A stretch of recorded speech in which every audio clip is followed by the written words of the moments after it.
Hello and welcome everyone to this video. My self see Aditi Tyagi और आज की video में हम कंटिन्यू कर रहे हैं हमारा chapter number 2 types of financing for CA intermediate. Last part में मैंने आपको बोला था कि आप financing of export trade by banks थोड़ा सा ये टॉपिक एक बार रीड कर लेना। अगर आपको समझ नहीं भी आएगा तो एटलीस्ट थोड़ा बहुत आइडिया आप लोग लग जाएगा। तो आई होप आप लोगों ने पढ़ा होगा। हम स्टार्ट कर लेते हैं हमारी आज की डिस्कशन विद दिस टॉपिक। पढ़ते हैं topic financing of export trade by banks, यानी कि एक्सपोर्ट ट्रेड जो है यानी जो एक्सपोर्ट हो रहा है हमारी कंट्री से उसको किस तरीके से फाइनेंस कर सकते हैं हमारे बैंक्स, यानी कि एक एक्सपोर्टर को किस तरीके से फाइनेंसेस अवेल करा सकता है बैंक। राइट। एक्सपोर्टर एक बहुत इंपॉर्टेंट पर्सन है क्योंकि इकोनॉमिक ग्रोथ में एक्सपोर्ट्स का बहुत ज़्यादा वैल्यू है। राइट। आपको ये चीज़ पता होनी चाहिए कि जितनी ज़्यादा फैसिलिटीज़ गवर्नमेंट प्रोवाइड कर सकती है एक एक्सपोर्टर को, उतनी ज़्यादा फैसिलिटीज़ गवर्नमेंट प्रोवाइड करती है। ठीक है, क्यों? क्योंकि एक एक्सपोर्ट एक ऐसा फैक्टर है जिससे कि इकोनॉमिक ग्रोथ में बहुत ज़्यादा इन्फ्लुएंस आता है। गवर्नमेंट नहीं चाहती कि एक्सपोर्टर परेशान होके कि उसके पास पैसा नहीं है, या फिर मान लीजिए कोई फैसिलिटी है जो उसे चाहिए वो नहीं मिल रही है। ठीक है, गवर्नमेंट सपोर्ट नहीं कर रही है, ऐसा गवर्नमेंट नहीं चाहती कि एक एक्सपोर्टर इन सब चीज़ों से परेशान होके एक्सपोर्ट को जो है वो कम कर दे अपना, या फिर वो एक्सपोर्ट करना बंद कर दे, डोमेस्टिक सेल्स शुरू कर दे। ऐसा गवर्नमेंट नहीं चाहती, इसलिए गवर्नमेंट क्या करती है, जितनी ज़्यादा फैसिलिटीज़ दे सकती है टू एन एक्सपोर्टर वो उतनी ज़्यादा फैसिलिटीज़ अवेल कराती है। और सबसे बड़ी फैसिलिटी एक गवर्नमेंट जो एक एक्सपोर्टर को या किसी बिजनेसमैन को दे सकती है वो होता है क्रेडिट अवेलेबिलिटी, यानी कि उधार पे पैसे देना, फाइनेंसेस अवेल कराना। तो इसी तरीके से हम यहाँ पे डिस्कस करेंगे कि बैंक्स जो होते हैं वो कैसे सपोर्ट कर सकते हैं एक एक्सपोर्ट ट्रेड को, यानी एक एक्सपोर्टर को किस तरीके से फाइनेंसेस अवेल करा सकते हैं। आपको ये चीज़ पता होनी चाहिए कि एक्सपोर्ट जो है वो इकोनॉमिक ग्रोथ के लिए बहुत एक इम्पॉर्टेंट फैक्टर है। ठीक है, और इस चीज़ को बढ़ावा देने के लिए आरबीआई भी मतलब कुछ अभी रिसेंट ईयर्स में एक्सपोर्ट को इतना उन्होंने बढ़ावा देने के लिए इतने सारे मेजर्स लिए हैं, इतनी सारी फैसिलिटीज़ अवेल कराई हैं कि एक एक्सपोर्टर को डोमेस्टिक सेल्स करने में फ़ायदा ना दिखे, एक बिजनेसमैन को डोमेस्टिक सेल्स करने में फ़ायदा ना दिखे, ऐसा लगे कि हाँ एक्सपोर्ट करूँगा तो मुझे ज़्यादा बेनिफिट्स मिल रहे हैं। ये गवर्नमेंट का मेन मोटिव रहता है। ठीक है, अब देखो हमारी कंट्री जो है ना वो एक डेवलपिंग कंट्री है। एक डेवलपिंग कंट्री के लिए जिस चीज़ से ज़्यादा ग्रोथ हो रही है वो चीज़ बहुत मायने रखती है, और हमारे लिए एक्सपोर्ट सेल्स बहुत इम्पॉर्टेंट हैं। ठीक है, अब देखो बहुत सारे ऐसे फैक्टर्स होते हैं जो कि एक्सपोर्ट ग्रोथ को इन्फ्लुएंस करते हैं। ठीक है, यानी कि जो हमारी एक्सपोर्ट ग्रोथ है, यानी एक्सपोर्ट बंदे कर रहे हैं नहीं कर रहे हैं, ये बहुत सारी चीज़ों पे डिपेंड करता है, बट सबसे ज़्यादा इन्फ्लुएंशियल फैक्टर है क्रेडिट अवेलेबिलिटी। ठीक है, सबसे ज़्यादा इंपॉर्टेंट फैक्टर क्या है? क्रेडिट अवेलेबिलिटी, यानी कि एक एक्सपोर्टर को अगर पैसे ही नहीं अवेल हो रहे, उसके पास फाइनेंसेस ही नहीं है। मान लीजिए एक एक्सपोर्टर है, उसके पास एक एक्सपोर्ट ऑर्डर आया है फ्रॉम यूएसए। ठीक है, यानी इंडिया में एक पर्सन है मिस्टर ए, उनको यूएसए के किसी पर्सन ने एक्सपोर्ट ऑर्डर दिया है कि आप मुझे 1000 ये आप जो पेन्स बनाते हो ये बना के भेज दो। ठीक है, लेकिन उसके पास 1000 पेन बनाने के लिए रॉ मटेरियल खरीदने के लिए पैसा ही नहीं है। उसके पास एक्सपोर्ट ऑर्डर है, करेक्ट, लेकिन उसके पास पैसे नहीं हैं। आप एक डेवलपिंग कंट्री हो, इंडिया एक डेवलपिंग कंट्री है, अगर आप चाहते हो कि मिस्टर ए एक्सपोर्ट करें, ऑफ कोर्स क्योंकि एक्सपोर्ट बहुत इंपॉर्टेंट रोल प्ले करता है इकोनॉमिक ग्रोथ में, हम चाहते हैं कि वो एक्सपोर्ट करे, बट अगर उसके पास पैसा होगा ही नहीं तो वो एक्सपोर्ट नहीं कर पाएगा। राइट, तो एक्सपोर्ट जितना ज़्यादा बढ़ाना चाहते हो उतना ज़्यादा आप एक्सपोर्टर्स को क्रेडिट अवेल करने के लिए फैसिलिटीज़ प्रोवाइड करो, यानी कि ऐसा होना चाहिए कि वो गया है बैंक में लोन लेने तो उसको इतना ज़्यादा कुछ सफ़र नहीं करना पड़ रहा कि वो जाके सोचे कि भाई मैं डोमेस्टिक सेल्स कर लूँगा, मैं कोई भी एक्सपोर्ट नहीं कर रहा, क्योंकि इतना झंझट कौन लेगा, ठीक है, एक लोन लेने के लिए। इससे अच्छा तो मैं डोमेस्टिक सेल्स कर लूँ। और ये गवर्नमेंट नहीं चाहती कि एक बिज़नेसमैन एक्सपोर्ट छोड़ के डोमेस्टिक सेल्स में चला जाए। वो चाहते हैं इनफैक्ट जो डोमेस्टिक सेल्स वाले हैं वो एक्सपोर्ट करने लगे। ठीक है, तो वो इतनी ज़्यादा फैसिलिटीज़ प्रोवाइड करते हैं कि भई अगर किसी को लोन लेना भी है तो बिल्कुल हैसल फ्री उनको क्रेडिट प्रोवाइड किया जाएगा। ऐसा नहीं होगा कि उनको चक्कर ही काटने पड़ रहे हैं एक लोन लेने के लिए, या फिर उनको इतने सारे डॉक्यूमेंट्स देने पड़ रहे हैं एक लोन के लिए। ठीक है, जितना आसानी से आप उसको क्रेडिट अवेल करा दोगे उतना ज़्यादा एक एक्सपोर्टर मोटिवेट रहेगा टू एक्सपोर्ट। ठीक है? उतना ज़्यादा उसको ये नहीं लगेगा कि भई एक्सपोर्ट करने में मेरा कोई नुकसान हो रहा है, मेरा टाइम वेस्ट हो रहा है, मुझे बहुत ज़्यादा स्ट्रगल करनी पड़ रही है, मैं एक्सपोर्ट नहीं कर रहा।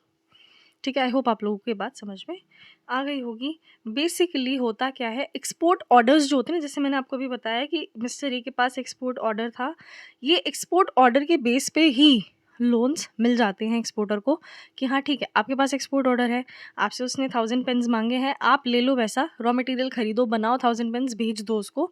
जब वो आपको पैसे देगा तब आप हमें पैसे दे देना। ठीक है, एक तरीके से सिक्योरिटी हो ही गई ना, उसने आपको एक्सपोर्ट ऑर्डर दिखा दिया कि भाई देखो ये एक्सपोर्ट ऑर्डर मेरे पास है, राइट? मेरे से किसी बंदे ने ऑलरेडी पेन मांगे हुए हैं, मेरी सेल फिक्स है, बट आप अगर मुझे पैसे दे दोगे तो मैं ये एक्सपोर्ट कर पाऊंगा, फिर मेरे पास पैसे आ जाएंगे, मैं आपके पैसे आपको वापस लौटा दूंगा। ठीक है, इसी तरीके से बहुत सारे एक्सपोर्टर्स जो हैं वो क्रेडिट फैसिलिटी अवेल करते हैं थ्रू दी एक्सपोर्ट ऑर्डर। अब एक्सपोर्ट अगर आपको करना है तो ज़रूरी नहीं है कि आपको जो फाइनेंसेस हैं वो सिर्फ रुपीज़ में मिलेंगे या सिर्फ फॉरेन करेंसी में मिलेंगे। ठीक है, कि एक्सपोर्ट करना है तो आपको हम तो रुपीज़ में ही लोन देंगे, ठीक है?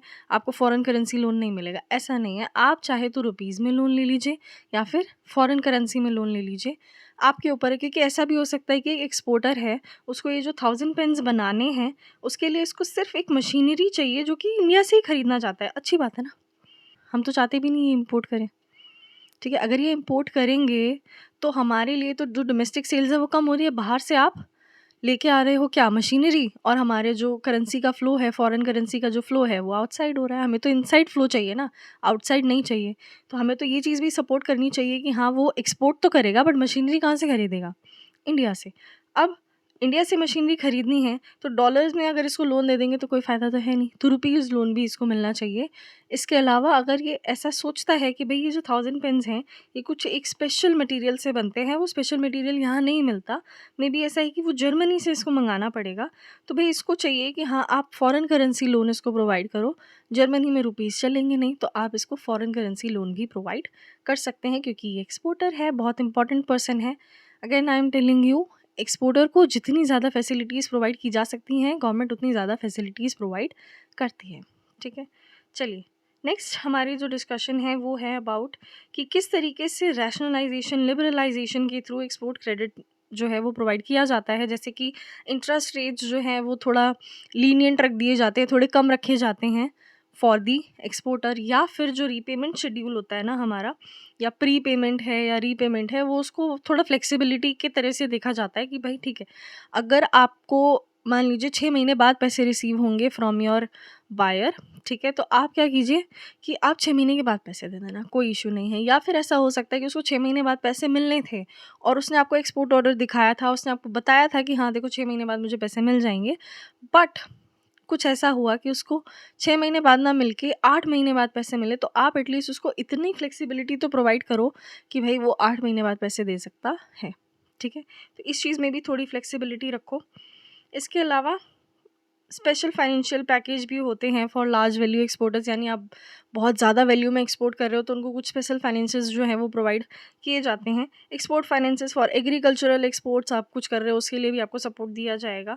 Gold card scheme for exporters, यानी बहुत सारी ऐसी फैसिलिटीज़ हैं जो कि आरबीआई ने बिल्कुल रिसेंट ईयर्स में, बहुत सारे ऐसे फैक्टर्स हैं, बहुत सारी ऐसी फैसिलिटीज़ हैं जो कि एक्सपोर्टर्स के लिए अनाउंस की हैं, ठीक है? अब देखो, advances by commercial banks for export financing are in the form of, यानी कि अब जो है, जो टॉपिक था हमारा कि बैंक्स किस तरीके से फाइनेंसेस प्रोवाइड करते हैं फॉर द एक्सपोर्ट ट्रेड, उनके बारे में हम बात कर रहे हैं कि कमर्शियल बैंक्स जो हैं वो किस तरीके से एडवांस प्रोवाइड करते हैं। तो दो तरीके के फाइनेंसेस हैं, एक होता है प्री शिपमेंट फाइनेंस, यानी शिपमेंट से पहले वाला फाइनेंस। शिपमेंट आपको पता होगा कि ट्रांजिट में जाने से पहले, ठीक है, डिलीवरी के प्रोसेस में जाने से पहले अगर आपको कोई क्रेडिट चाहिए, यानी आप एक एक्सपोर्टर हो, आपको क्रेडिट चाहिए, तो वो आपको प्रोवाइड किया जाएगा, ठीक है? जैसे कि मान लीजिए कि आपको पैकिंग मटेरियल खरीदने के लिए पैसे चाहिए या रॉ मटेरियल खरीदने के लिए पैसे चाहिए, तो अभी शिपमेंट तो हो ही नहीं सकती ना, क्योंकि आपका प्रोडक्ट अभी पैक नहीं हुआ है या फिर रॉ मटेरियल ही नहीं था, तो बना ही नहीं है,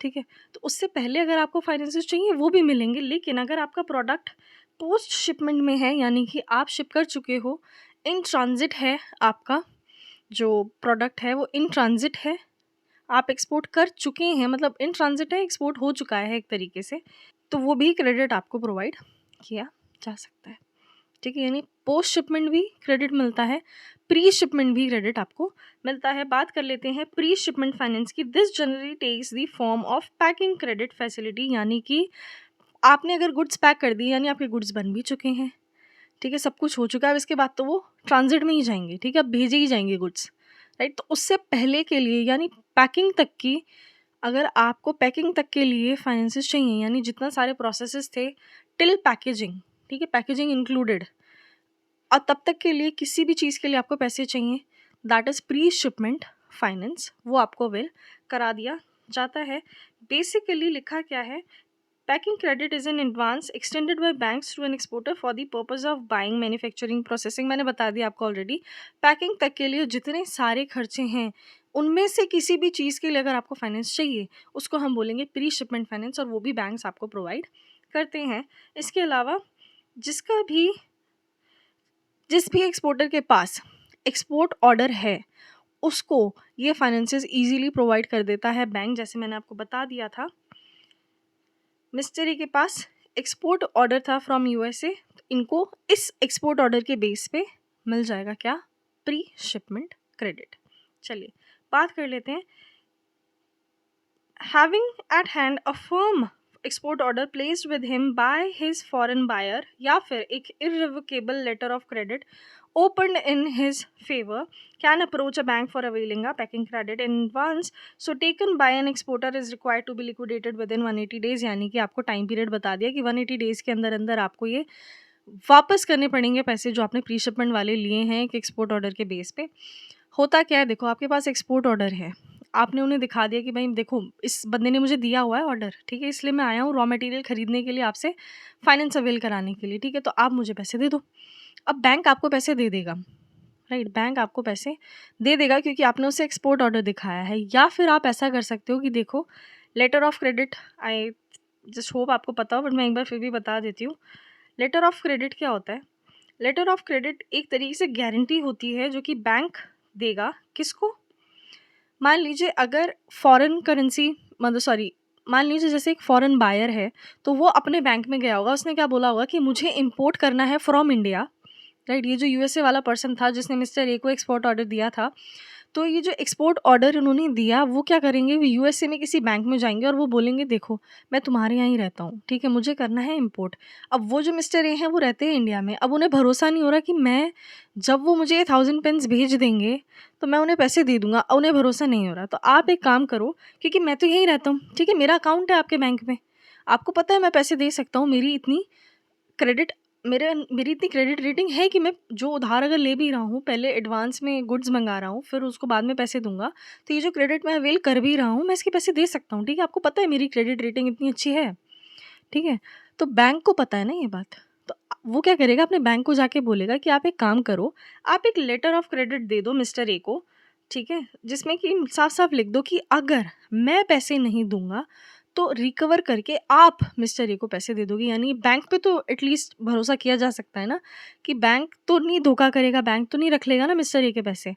तो वो क्या कह रहा है कि आपके पास मेरा अकाउंट है, खुला हुआ है, आपको पता है मैं पैसे दे दूंगा वापस, तो अब एक काम करो, एडवांस मैं भी नहीं देना चाहता क्योंकि मुझे भी मिस्टर ए पे भरोसा नहीं है कि वो फिर गुड्स भेजेंगे या नहीं, और मिस्टर ए भी मुझे गुड्स देने में थोड़ा हिचकिचाएंगे, क्यों, क्योंकि उन्हें नहीं पता कि मैं कहाँ रहता हूँ बाहर, वो यूएसए थोड़ी आएगा पैसा रिकवर करने। तो आप एक काम करो, मेरे बिहाफ पे लिख के दे दो कि मैं इनको 6 महीने बाद पैसे दे दूंगा, और अगर मैं नहीं दूंगा तो बैंक कवर कर रहा है इस रिस्क को, बैंक पैसे देगा, ठीक है।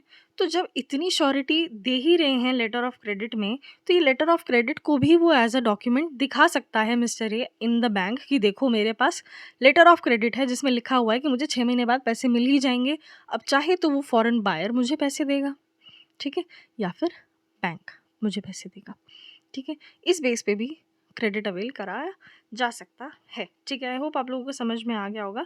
180 डेज़ का मैंने बता दिया कि 180 डेज़ तक का टाइम पीरियड होता है यूजुअली, जिसमें कि आपको ये लिक्विडेट करना पड़ेगा, यानी आपको उनके पैसे वापस करने पड़ेंगे जिस भी बैंक से आपने प्री शिपमेंट क्रेडिट लिया होगा। पढ़ लेते हैं आगे क्या लिखा है। बेसिकली शॉर्ट टर्म एडवांस हो गया, अगर 180 डेज़ के लिए ही लिक्विडेट करना पड़ेगा, 180 डेज़ में ही अगर हमें लिक्विडेट करना पड़ेगा तो शॉर्ट टर्म है, राइट। अब देखो यूजुअली होता क्या है, जो बैंक है ना वो कस्टमर को बोलता है कि इररिवोकेबल लेटर ऑफ क्रेडिट मुझे आप प्रेजेंट करो, ठीक है? जैसे ये लेटर ऑफ क्रेडिट है, अगर ये रिवोकेबल है, यानी अगर मिस्टर ए के फ़ेवर में जो लेटर ऑफ क्रेडिट दिया था उस यूएसए के इम्पोर्टर ने, ठीक है? अगर ये रिवोकेबल लेटर ऑफ क्रेडिट है तो इसको रिवोक भी कर सकता है वो किसी भी टाइम पे, तो रिस्क है। ठीक है? अगर उसने रिवोक कर लिया तो लेटर ऑफ क्रेडिट का कोई सेंस नहीं बन जाएगा, ना तो इस चीज़ को प्रेज़ेंट किया था मिस्टर ई ने बैंक में, उस चीज़ का कोई सेंस बनेगा, क्योंकि किसी भी टाइम पीरियड में जो ये यूएस का इम्पोर्टर है, ये रिवोक कर सकता है लेटर ऑफ क्रेडिट को, वापस ले सकता है। ठीक है? तो एक इर्रिवोकेबल लेटर ऑफ क्रेडिट देना पड़ेगा बैंक में, किसको? कस्टमर को। कस्टमर कौन है इस केस में? मिस्टर ए, जिन्हें की क्या चाहिए? फाइनेंसेस चाहिए। करेक्ट? आई होप समझ में आ गया होगा कि इर्रिवोकेबल क्यों चाहिए। अगर रिवोक ही कर लेगा इम्पोर्टर किसी भी टाइम पीरियड में, अगर वो उसे रिवोक कर सकता है, तो फिर उसका कोई सेंस ही नहीं बना, वो रिस्क में ही है अभी भी। ठीक है? पेमेंट मिलेगी या नहीं, वो चीज़ अभी भी रिस्क में ही है। राइट? अगर फिर देखो, अगर मिस्टर जो ए हैं उनको इन्होंने बोला था हम पैसे दे देंगे, नहीं तो बैंक दे देगा। ठीक है? अब यूएस इम्पोर्टर है, रिवोकेबल था लेटर ऑफ क्रेडिट, उसने रिवोक कर लिया और पैसे भी नहीं दिए। अब वो बैंक से तो नहीं मांग सकते मिस्टर ए। ठीक है? अब वो बैंक से भी नहीं मांग सकते, इम्पोर्टर ने भी नहीं दिया, तो रिस्क तो रहेगा ना ये चीज़ का। इसलिए इर्रिवोकेबल लेटर ऑफ क्रेडिट बैंक मांगता है from the customer which is mister ए। तो मिस्टर ए भी आगे यूएस इम्पोर्टर से क्या बोलेंगे कि मुझे इर्रिवोकेबल लेटर ऑफ क्रेडिट ला के दो। ठीक है? चलो, आई होप आप लोगों को ये बात भी समझ में आ गई होगी। अब आप देखिए, लेटर ऑफ क्रेडिट का मतलब जो भी था आपको समझ में आ गया होगा, इतना मैं अज्यूम कर रही हूँ। Packing credit in case of customers of long standing may also be granted against firm contracts entered into them by the, मतलब सिंपल है कि अगर आपको ऐसा लगता है कि भाई कोई बहुत ज़्यादा हमारा पहले का कस्टमर है, बहुत ज़्यादा लोन्स ये लेता है, एक्सपोर्ट करता ही है, एक्सपोर्टर है, हमें पता है, आपको उसकी क्रेडिट अवेलेबिलिटी के बारे में पता है, अपने क्रेडिट रेटिंग के बारे में पता है, आपको सब कुछ पता है कि उसके पास पैसा है, वो दे देगा। ठीक है? बहुत टाइम से हमारे से लोन लेता है, तो सिंपली एक कॉन्ट्रैक्ट के बेस पे भी जो होते हैं ना, कॉन्ट्रैक्ट कर लेते हैं आपस में बायर्स एंड सेलर्स। तो जो फॉरेन बायर है उसके साथ कॉन्ट्रैक्ट हो गया होगा इस एक्सपोर्टर का, तो आप उस बेस पे भी लोन दे सकते हो। ठीक है? अगर आपको पता है उसके बारे में, बहुत टाइम से आपका कस्टमर है तो। नाउ, पैकिंग क्रेडिट के भी बहुत सारे टाइप्स हैं। First is clean packing credit. आप लोग जो कंटेंट है प्लीज़ पढ़ लेना एक बार खुद से, मैं बता देती हूँ होता क्या है। क्लीन पैकिंग का मतलब क्या हो गया कि कोई भी चार्ज नहीं क्रिएट किया जाएगा आपके रॉ मटेरियल के ऊपर या किसी भी फिनिश गुड के ऊपर। ठीक है? आप प्री शिपमेंट क्रेडिट का टाइप है ये। ठीक है? पैकिंग क्रेडिट इस प्री शिपमेंट क्रेडिट, राइट? तो प्री शिपमेंट में आप एक लोन ले रहे हो। मान लो आप रॉ मटेरियल के लिए लोन आपने लिया है लोन, की आपको नहीं समझ में आ रहा कि भाई लोन जो रॉ मटेरियल है उसके लिए पैसे कहाँ से आएंगे, तो आपने लोन ले लिया फ्रॉम द बैंक। ठीक है? अब प्री शिपमेंट क्रेडिट है, पैकिंग क्रेडिट बोल सकते हैं इसको। आपने लिया है ये लोन, तो बैंक क्या करेगा, रॉ मटेरियल पे चार्ज क्रिएट कर देगा कि अगर आपने पैसे नहीं दिए हमें रॉ मटेरियल उठा के ले जाएंगे। या फिर बैंक को ऐसा लगेगा कि ठीक है, रॉ मटेरियल को तो कन्वर्ट कर चुका होगा फिनिश गुड्स में, तो वो बोलेगा ठीक है हम आपके फिनिश गुड्स के ऊपर चार्ज क्रिएट कर रहे हैं, अगर आपने पैसे नहीं दिए तो हम आपके फिनिश गुड्स उठा के ले जाएंगे। लेकिन क्लीन पैकिंग क्रेडिट में ऐसा कुछ नहीं होता है। वो सिर्फ आपको फाइनेंसेस प्रोवाइड कर देते हैं एक्सपोर्ट ऑर्डर के बेस पे। ठीक है? या फिर आपके लेटर ऑफ क्रेडिट के बेस पे। ठीक है? आपको प्रोवाइड कर देते हैं, लेकिन कोई भी चार्ज क्रिएट नहीं होता है किसी भी चीज़ के ऊपर, चाहे वो आपका रॉ मटेरियल हो या फिर वो आपका जो फिनिश गुड्स है वो हो। ठीक है? कोई भी चार्ज क्रिएट नहीं होगा। चार्ज आपको पता है ना, मतलब अगर पैसे नहीं दिए गए तो वो चीज़ उठा के बैंक रख लेगा, बैंक के पोजीशन में रहेगी वो चीज़ फिर। ठीक है? ऐसा नहीं होगा। जो क्लीन पैकिंग क्रेडिट है उसमें कोई भी चार्ज क्रिएट नहीं किया जाएगा आपके किसी भी रॉ मटेरियल पे या फिनिश गुड्स पे। ठीक है? आई होप आप लोगों को समझ में आ गया होगा। एक सूटेबल मार्जिन रखी जाती है। ऑफ कोर्स देखो, एक्सपोर्ट ऑर्डर अगर है मान लीजिए $1000 का, तो आपको जो लोन दिया जाएगा वो थोड़ा कम दिया जाएगा फ्रॉम द एक्सपोर्ट ऑर्डर की value. Of course raw material तो कम का ही खरीदोगे ना, आप बेच रहे हो $1000 में। ठीक है? तो खरीदो, रॉ मटेरियल तो कम में ही खरीदा होगा ना। मान लीजिए आपको इसके रिगार्ड में $500 का उन्होंने दे दिया, क्या, लोन, बैंक ने। ठीक है? यानी एक सूटेबल मार्जिन वो रखेंगे ऑफ कोर्स कि एक्सपोर्ट ऑर्डर जो आपको मिला है, आपने जो प्रेजेंट किया है बैंक में, देखो मुझे $1000 का एक्सपोर्ट ऑर्डर मिला हुआ है, मुझे लोन चाहिए, तो वो आपको $1000 $900 इतना लोन नहीं देंगे।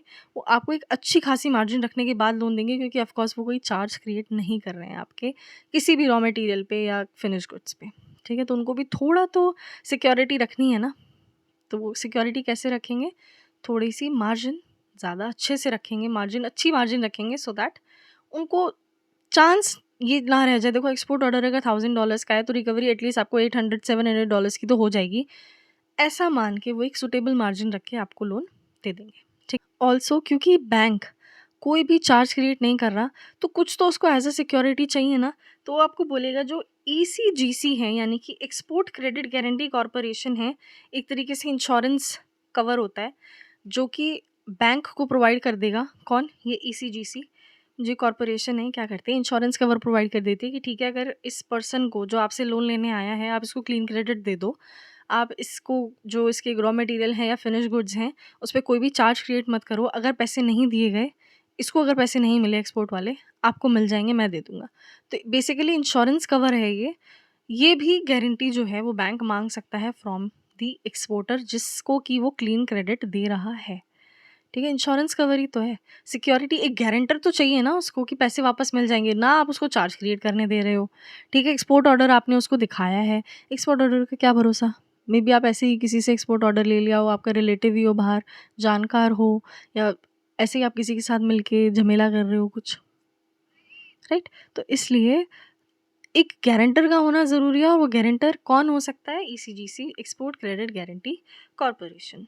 नाउ नेक्स्ट है packing credit against hypothecation of goods. वही चार्ज क्रिएट कर दो गुड्स पे और आप ले लो क्या? क्रेडिट। ठीक है, यानी कि जैसे क्लीन क्रेडिट में कोई भी चार्ज क्रिएट नहीं हो रहा था, पैकिंग क्रेडिट अगर आप लेंगे हाइपोथिकेशन के अगेंस्ट में, तो आपके जो भी गुड्स हैं उन पे चार्ज क्रिएट हो जाएगा। अगर आप पैसे वापस नहीं करेंगे, आपके गुड्स बैंक रख लेगी। पढ़ लो एक बार, बस ऐसे ही आपको समझ में आ गया होगा। वैसे तो export finance is made available on certain terms and condition where the exporter has pledged, यानी कि चार्ज क्रिएट हो गया है किस पे? गुड्स पे, to the bank as a security of course with a stipulated margin. ये भी होगा ही होगा। क्यों? देखो, अगर आपके जो गुड्स हैं उनकी वैल्यू है $1000 की, तो ऐसा नहीं होगा कि आपको $1000 या उससे ज़्यादा का लोन दिया गया होगा। अगर चार्ज क्रिएट किया गया है तो एक सुटेबल मार्जिन बैंक ने रखी होगी, आपको $900 तक का ही लोन दिया होगा।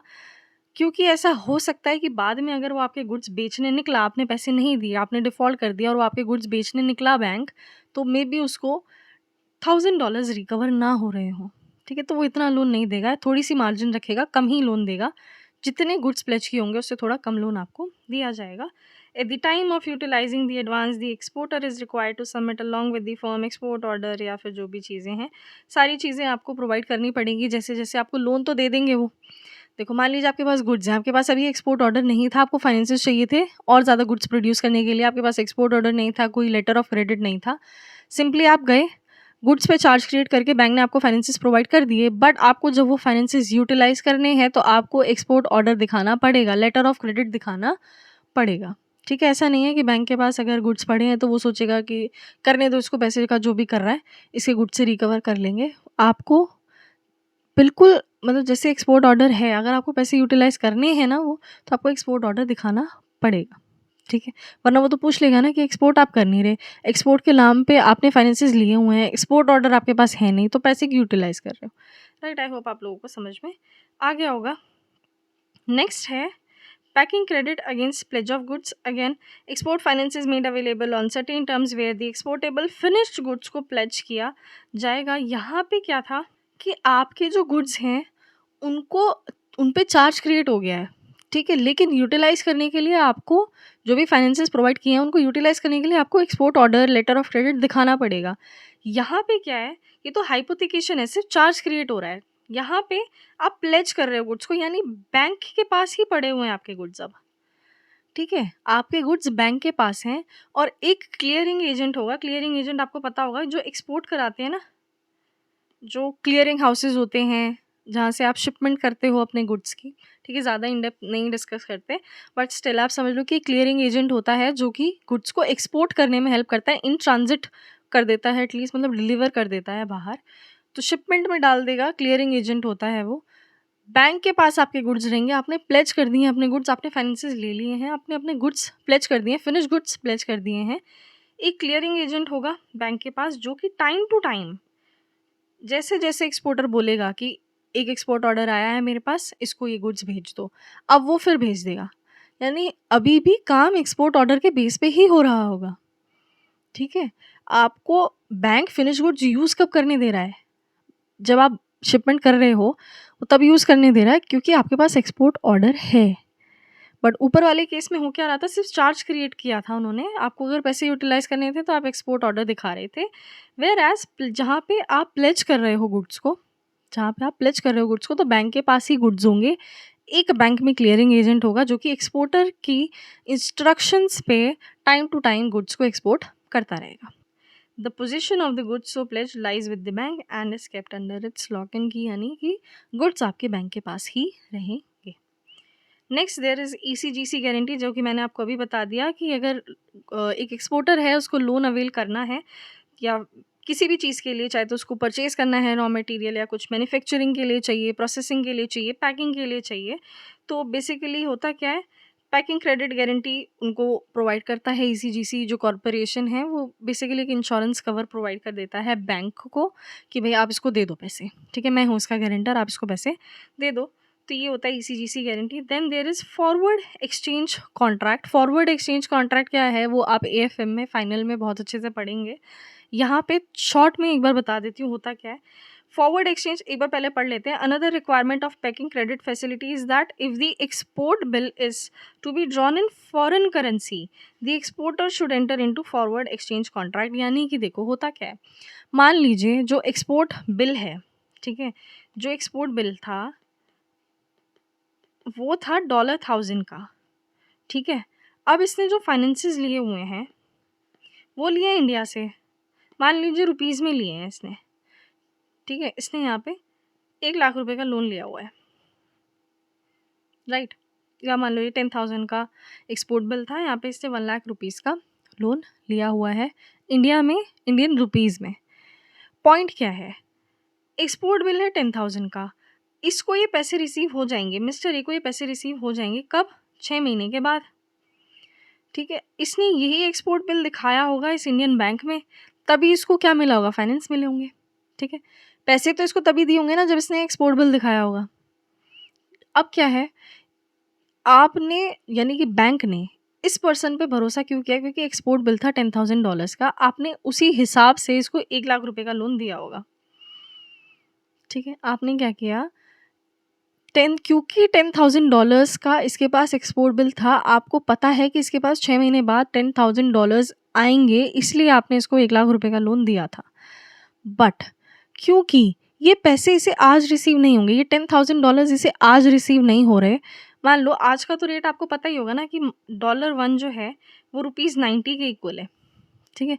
ये चीज़ आपको आज तो पता होगी, लेकिन 6 महीने बाद ये रेट क्या होगा, यानी ये जो फॉरेन एक्सचेंज रेट है, ये क्या हो जाएगा? क्या ऐसा होगा कि $1 जो है वो ₹70 के इक्वल आ जाएगा, या $1 जो है वो ₹110 के बराबर चला जाएगा? आपको नहीं पता, ठीक है? चेंज होती रहती है करेंसी की वैल्यू, आपको नहीं पता। आज की वैल्यू आपको पता, अगर ये पैसे आपको आज ही रिसीव हो रहे होते, ये $10,000 मिस्टर ए यानी कि एक्सपोर्टर को अगर आज ही रिसीव हो रहे होते, आपको ये बात पता होती, तो आप उसी हिसाब से इसको लोन देते। ये रुपीज़ 1 लाख का, इसी हिसाब से लोन दे रहे होते। लेकिन आपको नहीं पता कि 6 महीने बाद क्या रेट हो जाएगा। अब 6 महीने बाद 70 भी हो सकता है, 110 भी हो सकता है। तो क्या पता मिस्टर ए को एज़ एन एक्सपोर्टर लॉस हो जाए, ठीक है? इसके लिए फ़ायदा कब है कि जो $1 का रेट है वो हो जाए 110। मिस्टर ए के लिए फ़ायदा कब है? जब $1 का रेट हो जाए 110, क्योंकि अभी अगर इसे आज पैसे रिसीव हो रहे होते तो कितने रिसीव होते? 9 लाख रुपीज़, ठीक है? अगर आज पैसे रिसीव हो रहे होते तो 9 लाख रुपीज़ रिसीव होते, लेकिन क्योंकि इसे 6 महीने बाद पैसे मिल रहे हैं, तो कितने मिल जाएँगे?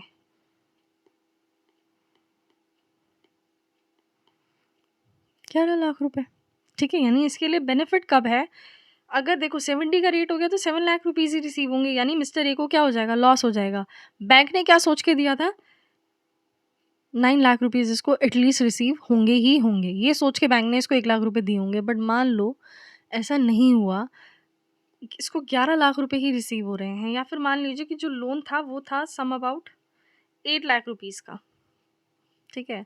अब अगर 70 का रेट हो गया तो इसको पैसे कितने रिसीव होंगे? 7 लाख।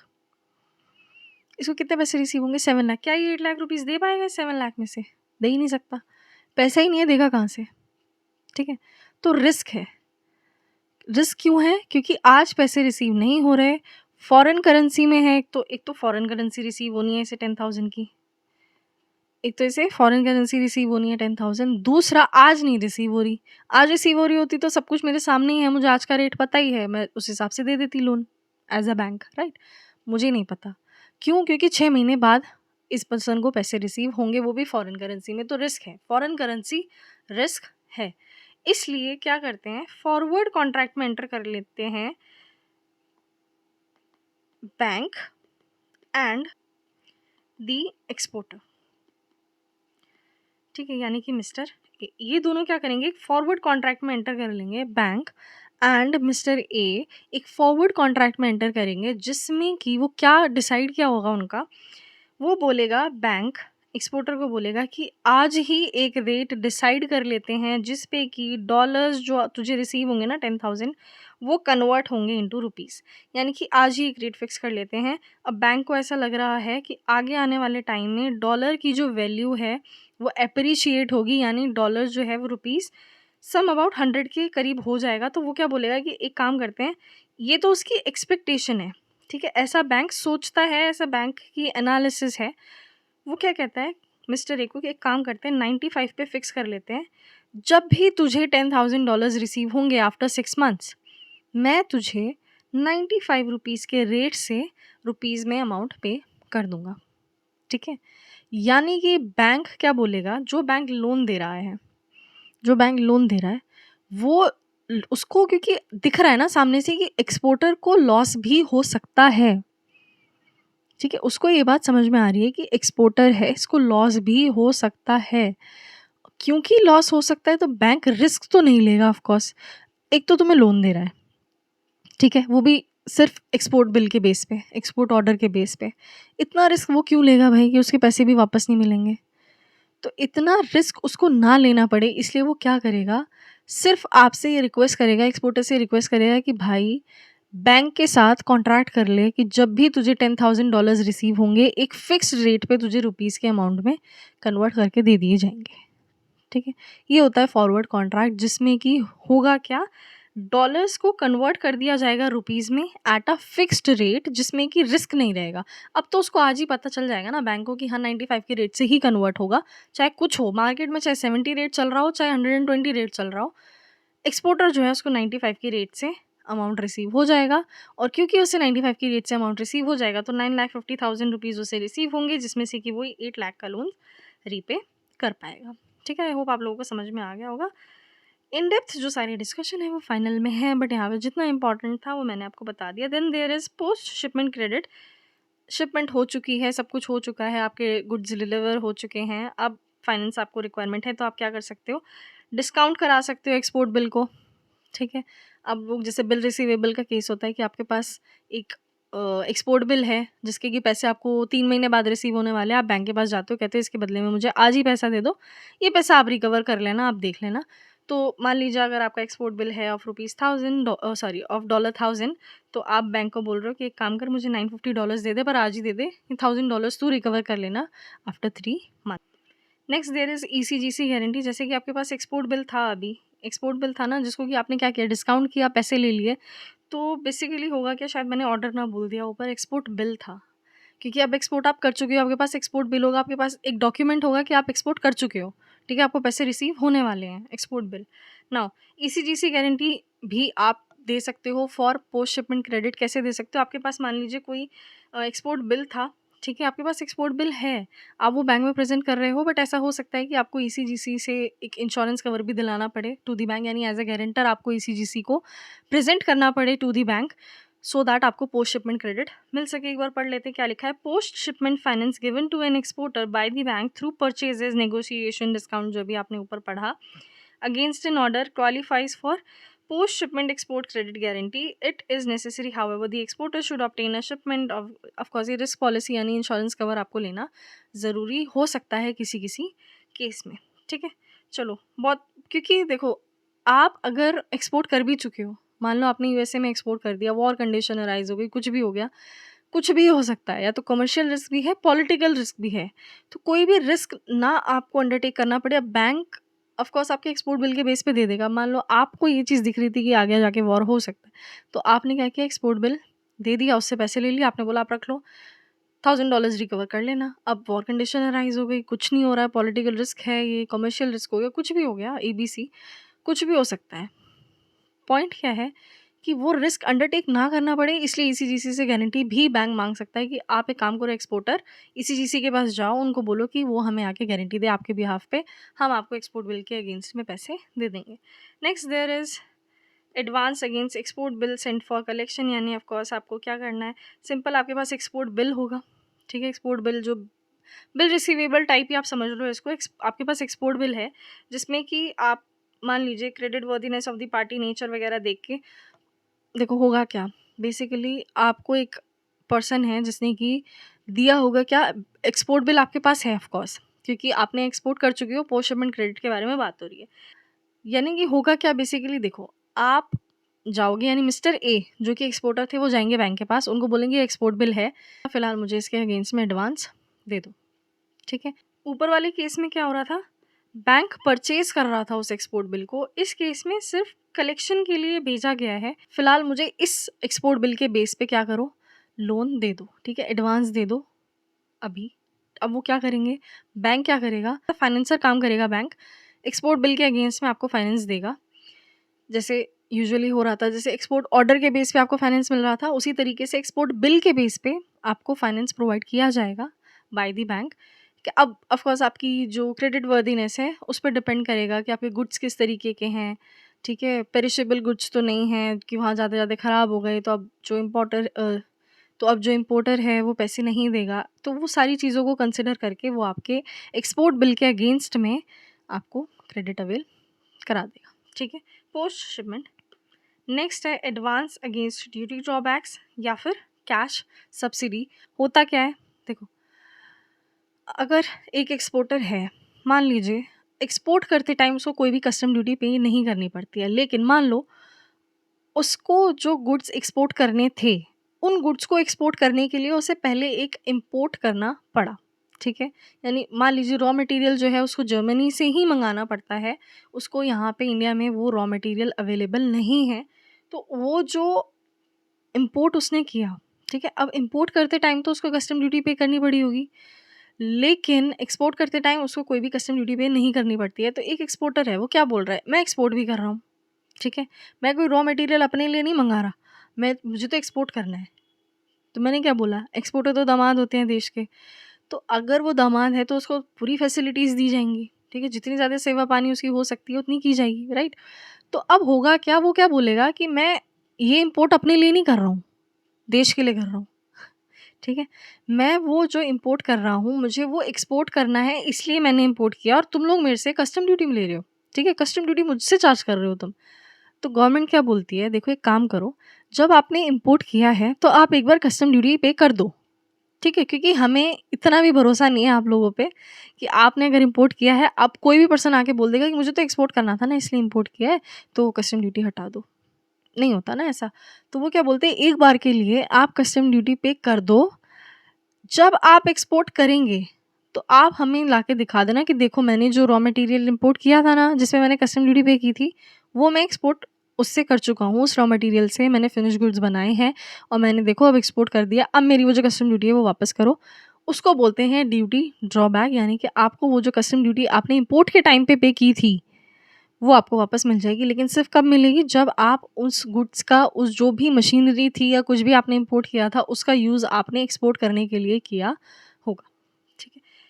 तो अगर आपके पास ऐसा कोई प्रूफ है कि आपको देखो हमने इम्पोर्ट के टाइम पे ये कस्टम ड्यूटी पे की थी और अब हमारे पास ये एक्सपोर्ट बिल है, यानी कि मैंने एक्सपोर्ट ऑलरेडी कर दिया है, तो ऑफ कोर्स आपको पता ही है, मैं ये एक्सपोर्ट बिल जाके दिखाऊंगा तो मुझे जो मैंने कस्टम ड्यूटी पे की थी वो वापस मिल जाएगी, ठीक है? तो देखो मेरे पास है ये डॉक्यूमेंट, उस बेस पे भी आपको ये जो ड्यूटी ड्रॉबैक था या कैश सब्सिडी, गवर्नमेंट हो सकता है कि एज एन एक्सपोर्टर आप कोई बहुत अच्छा कोई प्रोडक्ट है जिसको कि आप एक्सपोर्ट कर रहे हो, बहुत सपोर्ट कर रहे हो इकोनॉमिक ग्रोथ को, तो गवर्नमेंट आपको कैश सब्सिडी प्रोवाइड कर रही है और आपको पता है कि वो पैसा आपको मिल ही जाएगा, राइट? जैसे कस्टम ड्यूटी है जो आपने इम्पोर्ट के टाइम पे पे की थी, अब आपके पास एक्सपोर्ट बिल है, आप एक्सपोर्ट कर चुके हैं, आपको पता है वो पैसा आपको मिल ही जाएगा, तो उस बेस पे भी बैंक से आप फाइनेंस अवेल कर सकते हो। वो चीज़ भी आप दिखा सकते हो, देखो ये इतनी सारी कस्टम ड्यूटी मैंने पे की थी, ये मुझे वापस मिलने वाली है, मिल जाएगी तो मैं आपको दे दूँगा, फिलहाल मुझे अभी चाहिए पैसे, तो मुझे फाइनेंसेस अवेल आप करा दो।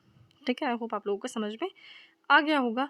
नेक्स्ट, बहुत सारी ऐसी फैसिलिटीज़ हैं जो कि एक्सपोर्टर को प्रोवाइड की जाती हैं, जैसे कि on behalf of approved exporters banks establish letter of credit. Of course जैसे लेटर ऑफ क्रेडिट की बात हमने ऊपर की कि भई जो इम्पोर्टर था फ्रॉम यूएसए, उसने लेटर ऑफ क्रेडिट दिलवाया बैंक से, किसको? मिस्टर ए को। वैसे ही मिस्टर ए हो सकता है कि कहीं से इम्पोर्ट करते हों, ठीक है? तो उस जहाँ से भी वो जर्मनी से इम्पोर्ट कर रहे थे, तो उस पर्सन को भी क्या चाहिए हो? लेटर ऑफ क्रेडिट चाहिए हो, तो बैंक लेटर ऑफ क्रेडिट की भी फैसिलिटी प्रोवाइड करेंगे टू दी एक्सपोर्टर्स। ठीक है? इसके अलावा guarantees for waiver of excise duties etcetera due to performance of contracts, bond in lieu of cash security deposit, guarantees for advance payments, यानी कि as a guarantor भी bank काम कर सकता है। इसके अलावा to approve clients undertaking exports on the deferred payment terms, basically finance उन लोगों को भी प्रोवाइड कर सकता है जो कि डेफर्ड पेमेंट टर्म्स में एक्सपोर्ट करते हैं। डेफर्ड पेमेंट का मतलब क्या हुआ कि ऐसा हो सकता है कि कोई बहुत बड़ी मशीनरी थी जो कि मिस्टर ए ने एक्सपोर्ट करी यूएसए में, ठीक है? अब उसकी वैल्यू कितनी थी? $10 लाख, ठीक है? 10 लाख यानी कि $1 मिलियन वैल्यू थी उस मशीनरी की।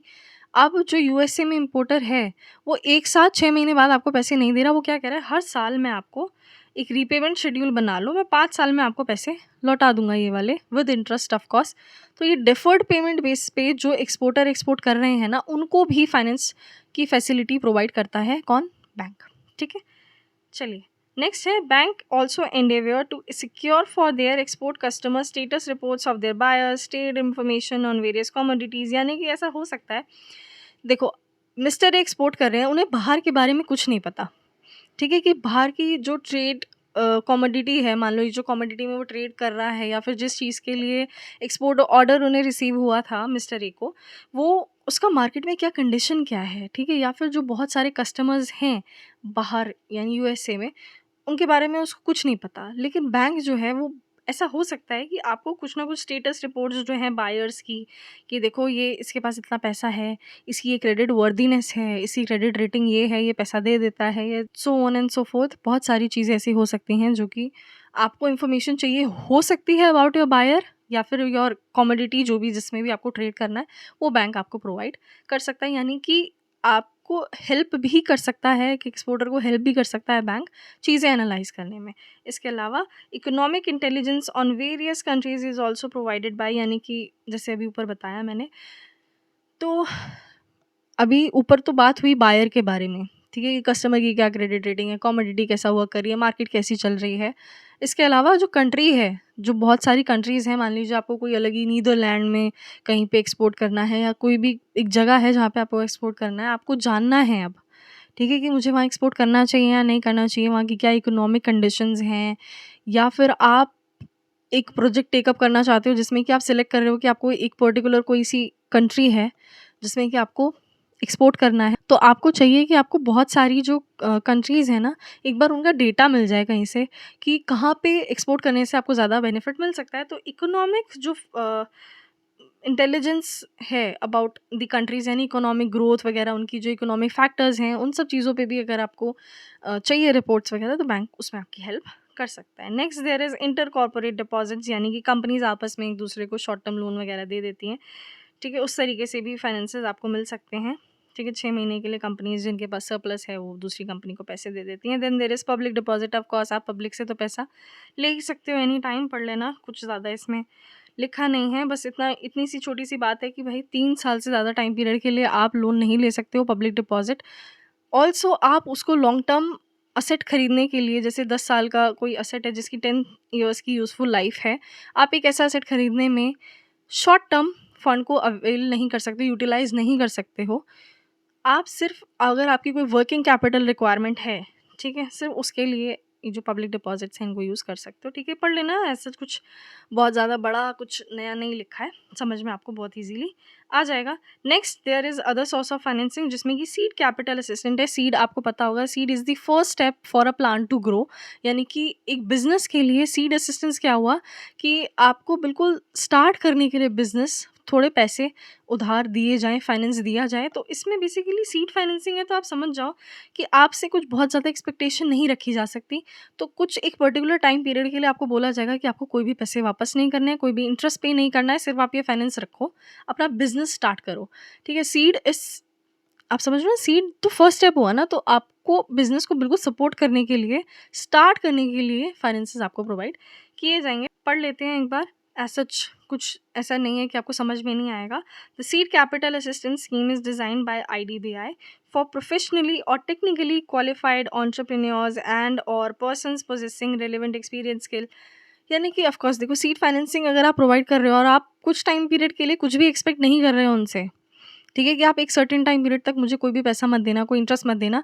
उसके बाद आपकी ग्रोथ वगैरह पे डिसाइड करेंगे कि क्या इंटरेस्ट रेट हम रखने वाले हैं, क्या रीपेमेंट शेड्यूल रहने वाला है, वो हम बाद में डिसाइड कर लेंगे। जब आप इतना कुछ मतलब उनको इतनी फैसिलिटी प्रोवाइड कर रहे हो, तो एटलीस्ट आपकी कुछ तो एक्सपेक्टेशन होंगी। तो आप एक ऐसे ही पर्सन को या फिर एक ऐसे बिज़नेस को पैसा देना चाहोगे जिसके पास की आपको पता है कि बहुत अच्छी स्किल्स हैं इनके पास, ठीक है? या फिर इनकी ग्रोथ एबिलिटी बहुत ज़्यादा है, क्योंकि आपको समझ में आ रहा है कि जिस फील्ड में ये काम कर रहे हैं, जिस चीज़ का बिज़नेस ये कर रहे हैं, वो ग्रो करेगी करेगी, ठीक है? तो डेफ़िनेटली आप एक ऐसे पर्सन को पैसा देना चाहोगे जिसको कि एक्सपीरियंस है, जिसके पास स्किल्स हैं, जो कि उस पैसे का अच्छा यूटिलाइज़ेशन करेगा, और डेफ़िनेटली आपके पैसे आपको वापस मिल जाएँगे, ठीक है? और तो इसमें ऐसा सच कुछ नहीं है। सीड कैपिटल जिससे इंटरेस्ट फ्री होता है, जैसे मैंने आपको बोला, ठीक है? 1% पर एनम आपसे लिए जाएँगे। फर्स्ट 5 इयर्स में भी ऐसा हो सकता है कि आपसे 1% पर एनम कुछ सर्विस चार्ज लिया जा रहा है, क्योंकि उन्होंने ऑफ कोर्स आपको असिस्टेंस प्रोवाइड की है। उसके बाद पैसे ऑफ कोर्स बढ़ सकते हैं बाद में। मैंने जैसा बोला, फर्स्ट 5 इयर्स में आपसे कोई भी पैसा वापस नहीं माना जाएगा, जिसको कि हम बोलते हैं इनिशियल मॉरेटोरियम। यानी कि इनिशियल मॉरेटोरियम का मतलब क्या हुआ कि इनिशियल 5 इयर्स में एटलीस्ट आपसे कुछ भी पैसा नहीं एक्सपेक्ट किया जाएगा कि आप रीपे कर दो, ठीक है? उसके बाद एक्सपेक्टेशंस जो होंगी वो आपको बता दी जाएंगी। जो रीपेमेंट है वो उसके बाद फिक्स किया जाएगा आपकी रीपेमेंट कैपेबिलिटी के ऊपर। चलो, नेक्स्ट है इंटरनल कैश एक्रूवल्स। यानी कि ऐसा हो सकता है, देखो टाइप्स ऑफ फाइनेंस की बात हो रही है ना, ये चीज़ ऑलरेडी भी हम पढ़ चुके हैं, ठीक है? चीज़ें रिपीटेशन पे भी हैं, तो आप समझ जाना। इंटरनल कैश एक्रूवल्स का मतलब क्या हुआ कि ऐसा हो सकता है कि कंपनी ने बहुत ज़्यादा सेल करी, ठीक है? उनका प्रॉफिट हुआ, उनके पास अब एक्सेस मनी है, ठीक है? वो जो प्रॉफिट का पैसा था वो उनके पास बचा हुआ है, उन्हें कोई नया प्रोजेक्ट टेकअप करना है जिसके लिए उन्हें फाइनेंस चाहिए, तो वो अपने ही जो उन्होंने कैश जनरेट किया था उसको यूज़ कर रहे हैं। This is what internal cash accruals. पढ़ लेना, समझ में आ जाएगा। Next there is unsecured loans. Unsecured loans of course लिए जा सकता है। किससे लेते हैं? प्रमोटर से लेते हैं। जो कंपनीज़ है ना, वो अपने प्रमोटर से अनसिक्योर्ड लोन लेती है।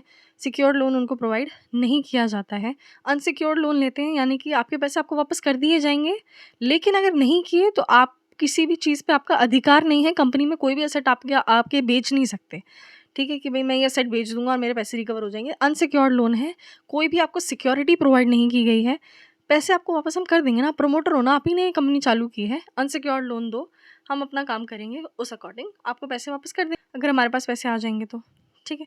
यानी प्रमोटर्स देते हैं एज ए कंट्रीब्यूशन नॉर्म, आपको अनसिक्योर्ड लोन दे देते हैं।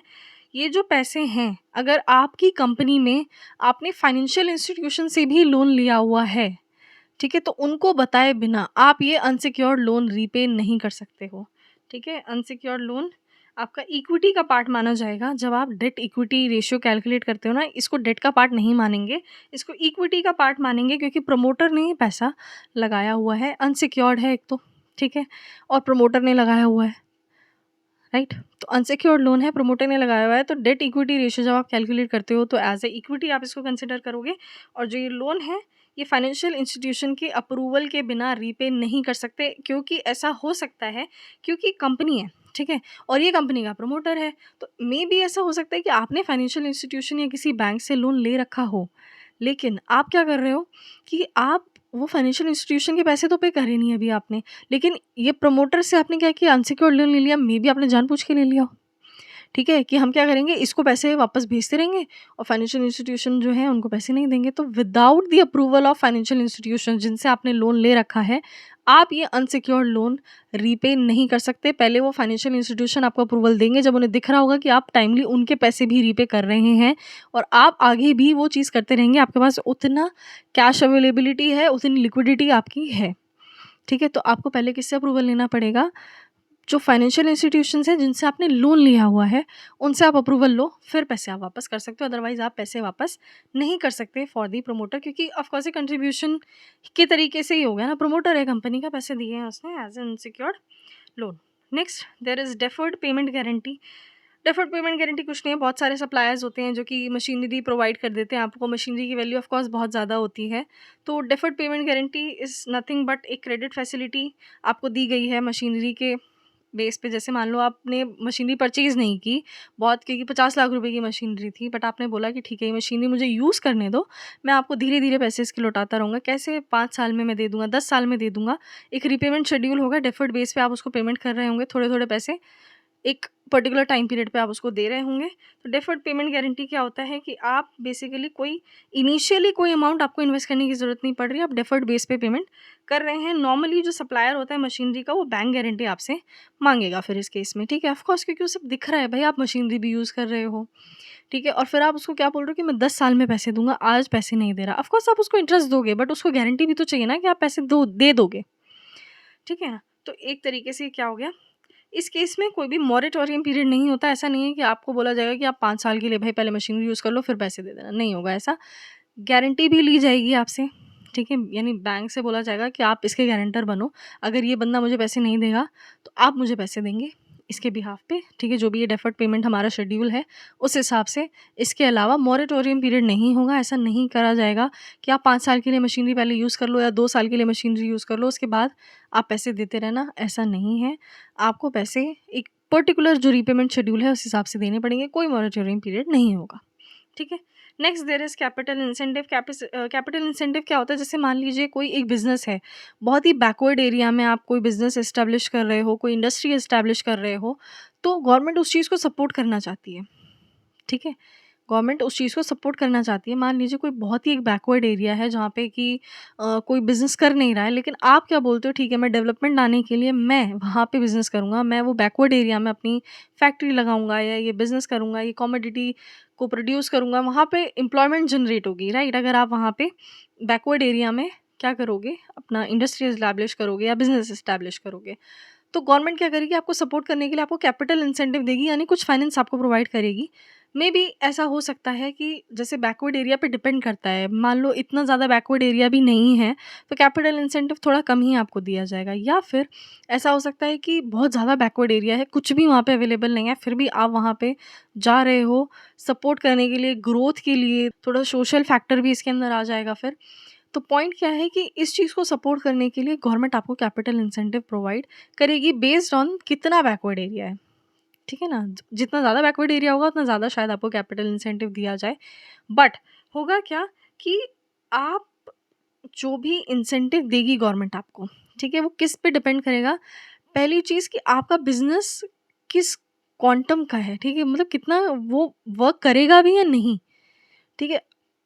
अब वो ये नहीं देखा कि अब देखो गवर्नमेंट आपको बोल रही है कि ठीक है मैं आपको 1 करोड़ रुपए दूँगी।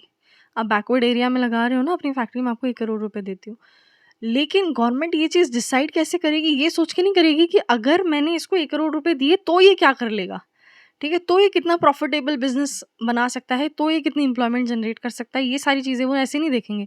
वो इसको हटाने के बाद देखेंगे कि अगर मैं कुछ भी नहीं दे रहा, तो ये बिज़नेस कहाँ स्टैंड कर रहा है। उस बेस पे डिसाइड करेंगे कि आपको कैपिटल इंसेंटिव मिलना चाहिए, नहीं मिलना चाहिए, कितना मिलना चाहिए।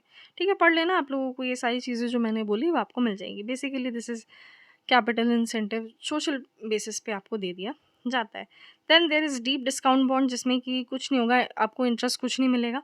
ज़ीरो इंटरेस्ट बॉन्ड होगा, ठीक है? मतलब बेसिकली आप क्या कर रहे हो, ज़ीरो इंटरेस्ट बॉन्ड इश्यू कर रहे हो, जिसमें कि आपको इंटरेस्ट पे नहीं करना, बट वो आप क्या करोगे डिस्काउंट पे इश्यू करोगे। मान लीजिए फेस वैल्यू है उस बॉन्ड की ₹100 की, आप क्या कर रहे हो ₹80 में वो बॉन्ड इशू कर रहे हो, यानी कि बेसिकली आप इंटरेस्ट तो नहीं दे रहे, बट आप इशू कर रहे हो डिस्काउंट पे, सो दैट ये जो बेनिफिट उसको मिलेगा जब उसको फेस वैल्यू पे की जाएगी एट मैच्योरिटी, तब उसको एटलीस्ट बेनिफिशियल रहे कि हाँ ये ज़ीरो जो इंटरेस्ट बॉन्ड था उसमें मुझे फ़ायदा मिल गया। This is basically deep discount bond, जिसमें कि बेसिकली आपको सिर्फ डिस्काउंट दिया जा रहा है, डिस्काउंट पे आपके बॉन्ड्स इशू हो रहे हैं। एज सच आपको कोई भी इंटरेस्ट रिसीव नहीं होगा। Then there is secured premium bond notes, nothing, just bond की तरीके से ही काम करता है। सिक्योर्ड होता है, बस क्या है 4 to 7 ईयर्स की इसकी लाइफ होती है। रिडीमेबल है, ऑफकोर्स जैसे ही उसकी लाइफ खत्म हो जाएगी तो रिडीम हो जाएगा, यानी आपसे बॉन्ड वापस ले लिया जाएगा, सॉरी ये नोट वापस ले लिया जाएगा और आपको पैसे दे दिए जाएंगे। ठीक है। The conversion of detachable warrants into equity share, of course आपको वारंट के साथ भी इशू किया जा सकता है। ये सिक्योर्ड प्रीमियम नोट्स बेसिकली होगा क्या कि अगर आप चाहेंगे तो इक्विटी शेयर में इसको कन्वर्ट कर सकते हैं। ठीक है। आप ऐसे नोट्स, स्पेशल प्रीमियम नोट्स में क्या होगा कि आप क्या करेंगे, आप बेसिकली नोट्स इशू कर रहे हो जो कि रिडीमेबल है। ठीक है। आप एक पर्टिकुलर टाइम पीरियड के बाद उसको खरीद के सामने वाले पर्सन को पैसे वापस कर दोगे उसके, लेकिन आप ऐसा ऑप्शन भी दे रख सकते हो उसके अंदर कि हम इस जो नोट को है हम कन्वर्ट कर देंगे इक्विटी शेयर्स के अंदर after a certain period of time. ठीक है। चलिए next, there is zero interest fully convertible debentures, यानी कि आप लोगों को बेनिफिट दिया जाएगा, यानी कि जो कंपनी है जो इशू कर रही है क्या zero interest fully convertible bonds, वो उस पर क्या है, उस जो डिबेंचर्स है ना उस पर कोई भी इंटरेस्ट नहीं पे करेगी। ठीक है। उस पे कोई भी इंटरेस्ट पे नहीं करेगी, but after a certain period of time वो क्या करेगी, उस जो सारे डिबेंचर्स हैं उनको कन्वर्ट कर देगी एट इक्विटी शेयर्स, और वो पहले से आपको बता देगी कि कितने नंबर ऑफ इक्विटी शेयर्स आपको दिए जाएंगे और किस प्राइस पे दिए जाएंगे। ठीक है। यानी प्राइस भी पहले से बता देगी और आप लोगों को नंबर ऑफ शेयर्स भी पहले से पता होंगे कि मान लीजिए वो बोलेगी कि एक डिबेंचर के बदले आपको एक इक्विटी शेयर हम लोग दे देंगे, इस प्राइस पे दे देंगे। आपको पता है, मान लीजिए उन्होंने बोला कि 80 रुपीज़ का प्राइस, प्री डिटरमाइंड प्राइस है हमारा 80 रुपीज़ का। इन्वेस्टर को पता है कि ये जो कंपनी है बहुत ग्रोथ वाली कंपनी है, इस कंपनी में ग्रोथ आएगी और इस कंपनी का जो इक्विटी शेयर का प्राइस है वो बहुत ज़्यादा बढ़ जाएगा, मे बी 200 रुपीज़ हो जाएगा। तो उनको फ़ायदा लगेगा कि ठीक है इंटरेस्ट नहीं भी मिलेगा कोई बात नहीं, इक्विटी शेयर्स मिलेंगे जिनकी की वैल्यू मे बी 200 या उससे ऊपर होगी, हमें कितने में मिल जाएंगे, 80 रुपीज़ में। ठीक है। यानी कि प्री डिटरमाइंड प्राइस में पूरे के पूरे डिबेंचर्स जो इन्होंने इशू किए हैं उन पे कोई इंटरेस्ट नहीं मिलेगा, बट पूरे के पूरे जो डिबेंचर्स हैं वो फुल्ली कन्वर्टेबल हैं इनटू इक्विटी शेयर्स। ठीक है। पढ़ लेना, ऐसा कुछ इतना ज़्यादा नहीं है, सिर्फ इतना होगा कि हाँ जिनके पास आपको ऐसा लगता है ना कि एक तो कंपनी का भी फ़ायदा है, उनको इंटरेस्ट पे नहीं करना पड़ेगा, और इन्वेस्टर्स का फ़ायदा कब होगा, जब उनको दिख रहा होगा कि इक्विटी शेयर की वैल्यू बहुत ज़्यादा होगी मार्केट में, वेराज जो प्री डिटरमाइंड प्राइस है वो कम है। Next, there is zero coupon bond, जो आप ऑलरेडी पढ़ के आए हो कि इस पे कोई भी ऐसा इंटरेस्ट नहीं पे किया जाता है, डिस्काउंट पे इशू किया जाता है, और जब फेस वैल्यू पे इसको रिडीम किया जाएगा, जब भी रिडीम किया जाएगा बेसिकली वो क्या बोलेंगे, जो इसकी फेस वैल्यू है ना, क्या करेंगे, मान लो 10% का इंटरेस्ट चल रहा है मार्केट में, ठीक है, लेकिन वो 0% इंटरेस्ट पे करेंगे, लेकिन वो कवर कैसे कर लेंगे इस चीज़ को कि डिस्काउंट पे इशू करेंगे, और जो 90 रुपीज़ में मान लीजिए इशू किया 1 साल के लिए, और 100 रुपीज़ में इसको रिडीम कर लेंगे। ठीक है। तो बेसिकली होगा कि आपका इंटरेस्ट वाला जो पोर्शन है वो यहाँ पे कवर हो जाएगा। ठीक है। जैसे हम ऊपर कर रहे थे वही चीज़ें, ऐसा कुछ न्यू नहीं है। Then there is option bonds. Option bonds क्या होते हैं, क्यूमुलेटिव नॉन क्यूमुलेटिव बॉन्ड्स होते हैं। इंटरेस्ट मैच्योरिटी पे भी पे कर सकते हैं, पीरियोडिकली भी पे कर सकते हैं। Redemption premium is also offered to attract investor. Basically क्या है, ऑप्शन बॉन्ड्स हैं कि क्यूमुलेटिव अगर आप चाहते हो तो क्यूमुलेटिव भी हो सकते हैं, यानी कि इंटरेस्ट आपको एक साथ पे कराना है तो एक साथ पे कर देंगे, वरना आपको पीरियोडिकली पे कराना है तो पीरियोडिकली पे कर देंगे। इसके अलावा रिडम्पशन प्रीमियम भी इन बॉन्ड्स के ऊपर पे किया जाता है, यानी कि आपको ऐसा बोला जाता है कि 10 रुपीज़ के प्रीमियम पे हम ये बॉन्ड्स को रिडीम करेंगे, यानी फेस वैल्यू के ऊपर आपको ऐसा हो सकता है कि हम 110 रुपीज़ आपको पे करेंगे। ठीक है, इसको रिडीम करने के लिए। Then there is inflation bonds. होता क्या है कि जब आप बॉन्ड्स इशू कर देते हो तो बॉन्ड्स ऐसा हो सकता है कि आपने लॉन्ग टर्म पीरियड के लिए इशू किए हों, मे बी 10 ईयर्स के लिए। ठीक है। अब 10 ईयर्स में क्या होगा, आपने तो अभी एक रेट बता दिया ना कि 10% का इंटरेस्ट रेट है। पॉइंट क्या है, इन्वेस्टर इस चीज़ से अट्रैक्ट नहीं होगा क्योंकि उसको ये चीज़ पता है कि आगे आने वाले टाइम पीरियड में मे बी इंटरेस्ट रेट बढ़ सकता है। तो अगर फिर देखो 10 ईयर्स के लिए एटलीस्ट वो अपना पैसा आपको नहीं देना चाहेगा, क्योंकि उसको ऐसा लगेगा कि मे बी कहीं शॉर्ट टर्म में इतना 10% का इंटरेस्ट मिल रहा हो ना, तो मैं उसको दे देता हूँ, सो दैट मान लीजिए 2 साल के लिए कोई और ऐसी कंपनी है जो कि बॉन्ड्स इशू कर रही थी, तो वो उसको देना चाहेगा अपने पैसे, ठीक है, 10% के रेट से, रेदर देन आपको देगा। क्यों? क्योंकि उसको दिख रहा है कि आप 10 साल के लिए उसका इंटरेस्ट रेट 10% पे फिक्स कर रहे हो। वेयर एज ऐसा हो सकता है कि 3 साल के बाद इंटरेस्ट रेट 15% होगा, तो वो जो कंपनी है जो 2 साल के लिए बॉन्ड्स दे रही है अभी इंटरेस्ट रेट ऑफ 10% पे, तो वो तो 2 साल के बाद उसके पैसे वापस कर देगी। तो वो तीसरे साल क्या कर पाएगा, वो इन्वेस्ट कर देगा एक ऐसी कंपनी में जहाँ पे उसको 15% का इंटरेस्ट रेट मिल रहा होगा, लेकिन वो आपकी कंपनी में इन्वेस्ट करने में थोड़ा सोचेगा, क्योंकि आपने क्या कर दिया, उसका इंटरेस्ट रेट फिक्स कर दिया। तो इन्फ्लेशन बॉन्ड्स में क्या होगा कि आप बोल रहे हो इन्वेस्टर को कि 10% का इंटरेस्ट रेट है, बट जैसे जैसे इन्फ्लेशन आएगी, इन्फ्लेशन से हमारा ये जो रेट है ये एडजस्ट होता जाएगा। ठीक है, मान लो 5% से और इन्फ्लेशन अगर आ जाती है, तो हम क्या कर देंगे, नेक्स्ट ईयर आपका इंटरेस्ट रेट 15% हो जाएगा। ठीक है, उसके बाद अगर 2% की और इन्फ्लेशन आ जाती है, तो उसके बाद आपका इंटरेस्ट रेट 17% हो जाएगा। यानी इन्फ्लेशन से आपका इंटरेस्ट रेट एडजस्ट होता रहेगा। एटलीस्ट देखो, मार्केट रेट से इस पे कोई फ़र्क नहीं पड़ रहा। ठीक है, मार्केट में रेट 20% भी चल रहा हो सकता है, लेकिन आपको पता है कि मार्केट में 5% की इन्फ्लेशन आई थी, तो इन्फ्लेशन का बेनिफिट एटलीस्ट आप लोगों को दिया जाएगा। वो बेनिफिट आपको दे रहे हैं सिर्फ किसका, इन्फ्लेशन का। वेयर एज नेक्स्ट अगर आप देखोगे फ्लोटिंग रेट बॉन्ड्स जो होते हैं, इनके केस में क्या होता है कि आपका इंटरेस्ट रेट चेंज होता रहता है एज पर दी मार्केट। ठीक है, सो दैट इन्वेस्टर के लिए तो ये चीज़ थोड़ी वो अट्रैक्टिव है कि उसको लग रहा है कि भाई इंटरेस्ट रेट आगे बढ़ता जाएगा, तो मेरा इंटरेस्ट रेट एटलीस्ट फिक्स नहीं हो रहा, मुझे क्या है, पैसे मिलेंगे टाइमली बेसिस पे। ठीक है, तो होना क्या है इसमें, होना क्या है, सिर्फ मार्केट रेट के हिसाब से पैसे चेंज होते, सॉरी, इंटरेस्ट रेट चेंज होता जाएगा। ठीक है ना, आई होप समझ में आ गया होगा। फ्लोटिंग रेट रखेंगे भी क्यों, देखो कंपनी, अब आप सोचोगे चलो इन्फ्लेशन का समझ में आता है कि भाई इन्फ्लेशन जैसे जैसे आती जाएगी तो थोड़ा बेनिफिट उनको मिलना चाहिए, इसलिए कंपनी ने ये काम कर लिया, बट फ्लोटिंग रेट क्यों दे रही है, मे बी ऐसा हो सकता है कि कंपनी को लगता हो कि आगे आने वाले टाइम में इंटरेस्ट रेट कम होने वाला है।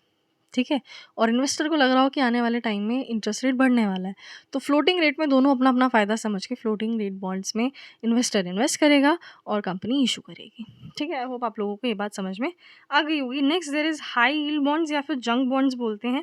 बेसिकली जिन कंपनीज़ की क्रेडिट रेटिंग लो होती है ना, वो इशू करते हैं high yield bonds. Of course उनकी क्रेडिट रेटिंग लो है, तो वो बहुत ज़्यादा इंटरेस्ट पे करेंगे। ठीक है, अब क्रेडिट रेटिंग लो का मतलब क्या है कि रिस्क है।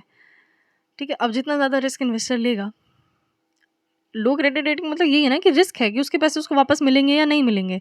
तो जो इन्वेस्टर है, वो बेसिकली करेगा क्या, वो इन्वेस्ट तभी करेगा जब उसको दिखेगा कि भई हाँ, रिस्क है ज़्यादा, बट मुझे रिटर्न भी ज़्यादा मिल रहा है। हाई रिस्क हाई रिटर्न, इसलिए इसको क्या बोलते हैं, हाई यील्ड बॉन्ड्स भी बोलते हैं, बट बेसिकली ये जंक बॉन्ड्स होते हैं जिसमें कि क्रेडिट रेटिंग बहुत लो होती है, रिस्क होता है कि पैसे वापस मिलेंगे भी या नहीं।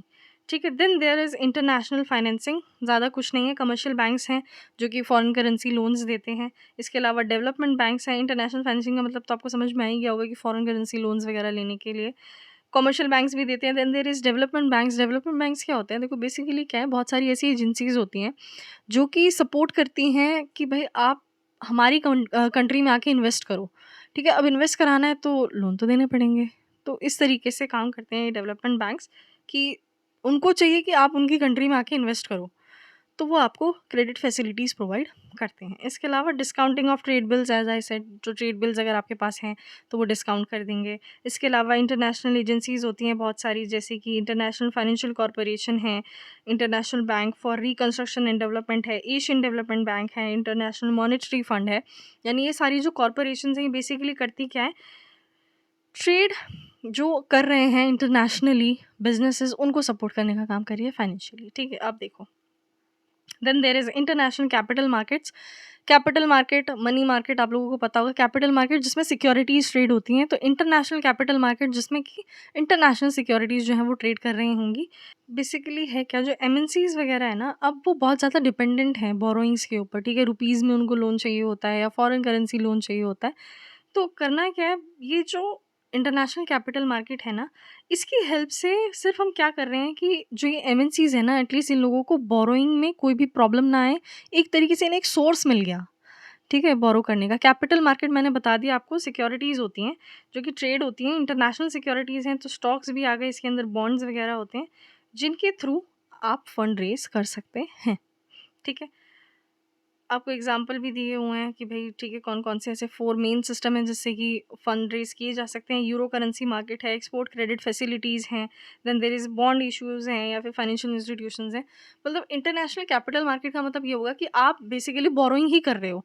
बैंक्स आ गए, फाइनेंशियल इंस्टीट्यूशंस आ गए, बॉन्ड इश्यू करके पैसा आ रहा है, या फिर एक्सपोर्ट क्रेडिट फैसिलिटीज़ हैं, या यूरो करेंसी मार्केट होता है कि बेसिकली मनी मार्केट है, आप जहाँ से लोन ले सकते हो, करेंसी वगैरह में लोन ले सकते हो। ठीक है, फॉरेन करेंसी वगैरह लोन ले सकते हो।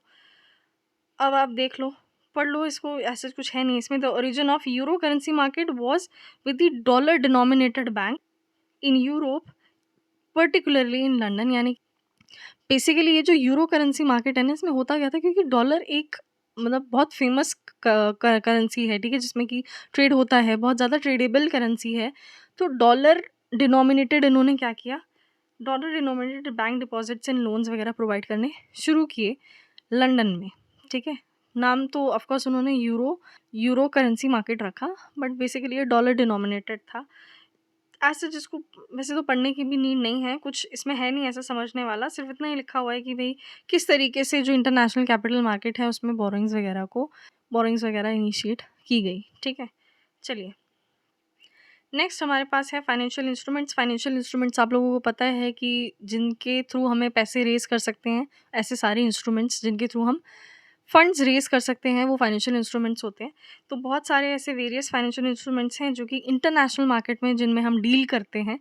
सबसे पहले दिया है इन्होंने external commercial borrowings. Of course आप कमर्शियल बैंक से लोन ले सकते हैं, ठीक है, बैंक लोन्स ले सकते हो, बायर से लोन ले सकते हो, सप्लायर से क्रेडिट ले सकते हो। सिक्योरिटाइज इंस्ट्रूमेंट्स होते हैं जैसे कि फ्लोटिंग रेट्स लोन, या फिर जो आपका फिक्स्ड रेट बॉन्ड्स हैं वो इशू कर सकते हैं, ठीक है, उनसे आपको पैसे मिल सकते हैं। नॉन रेजिडेंट लेंडर्स, क्योंकि of course international capital market की बात हो रही है, तो आप ये सब चीज़ें इशू किसको करोगे, या फिर आप जैसे कि आप किसी सप्लायर से क्रेडिट ले रहे हो तो वो कौन सप्लायर है, नॉन रेजिडेंट सप्लायर है, ठीक है। तभी तो इंटरनेशनल कैपिटल मार्केट बोल रहे हैं ना हम इसको, ठीक है। इंटरनेशनल मार्केट तो तभी हुआ ना जब आप लोन ले रहे हो, किससे, इंटरनेशनली किसी पर्सन से फंड आप अवेल कर रहे हो, ठीक है। तो नॉन रेजिडेंट कोई पर्सन है जैसे कि आप सिर्फ एवरेजली 3 ईयर्स के लिए ही लोन ले सकते हो, ठीक है। कोई भी कुछ भी आप इशू कर रहे हो, आप बॉन्ड्स इशू कर रहे हो या कुछ भी चीज़ें, एवरेज उसका टाइम पीरियड कितना होना चाहिए, 3 साल का होना चाहिए। बोरोअर्स जो है वो ईसीबी रेज कर सकते हैं थ्रू इंटरनेशनली रिकॉग्नाइज्ड सोर्सेज, जैसे कि इंटरनेशनल बैंक्स के थ्रू ईसीबी इशू कर सकते। बेसिकली लोन ही है ये और कुछ नहीं है। लोन लिया कैसे जा सकता है उसका तरीका बताया, सोर्स बताया। तो सोर्स क्या है, इंटरनेशनल बैंक से ले लो, लोन ही लेना है ना, बैंक से ले लो, या फिर इंटरनेशनल कैपिटल मार्केट में ले लो, यानी सिक्योरिटीज़ वगैरह में ट्रेड कर लो, बॉन्ड्स इशू कर दो, शेयर्स इशू कर दो अपने, ले लो लोन, ठीक है। या फिर मल्टीलेटरल फाइनेंशियल इंस्टीट्यूशंस है जैसे कि आईएफसी, एडीबी जो आपने अभी पढ़ा, international financial corporation, Asian development bank, इनसे आप कोई भी जो फाइनेंशियल इंस्टीट्यूशन है इनसे लोन ले लो, ठीक है। एक्सपोर्ट कर क्रेडिट एजेंसीज जो होती हैं जो कि एक्सपोर्ट के लिए ही जो है वो फाइनेंसेस प्रोवाइड करती हैं, उनसे आप क्रेडिट ले लो, या फिर सप्लायर्स ऑफ इक्विपमेंट जो कि इक्विपमेंट सप्लाई करता है उससे लोन ले लो, ठीक है, उससे क्रेडिट अवेल कर लो। फॉरेन कोलैबोरेटर्स होते हैं, फॉरेन इक्विटी होल्डर्स होते हैं जो कि इन्वेस्ट करने में जो है वो इंटरेस्टेड होते हैं, तो आप उन्हें अपना इक्विटी शेयर्स इशू कर दो। अब ये जो एक्सटर्नल कमर्शियल बोरोइंग्स हैं ये 2 रूट से हो सकती हैं। एक है आपके पास ऑटोमैटिक रूट, दूसरा है अप्रूवल रूट। बेसिकली होता क्या है, ऑटोमैटिक रूट में आपको आरबीआई या किसी भी गवर्नमेंट के अप्रूवल की नीड नहीं होती है। ऐसा क्यों है, क्योंकि जो कंपनीज रजिस्टर्ड हैं ऑलरेडी, ठीक है, कंपनीज एक्ट में, या फिर कोई एनजीओज हैं वो रजिस्टर्ड जो हैं, ठीक है, जिनका पता है कि एग्जिस्ट करते हैं, उनको एज सच किसी अप्रूवल की नीड नहीं है, वो ईसीबी कर सकते हैं। यानी जो एक्सटर्नल कमर्शियल बोरोइंग्स हैं वो ईजिली कर सकते हैं without any approval of RBI और द गवर्नमेंट, राइट।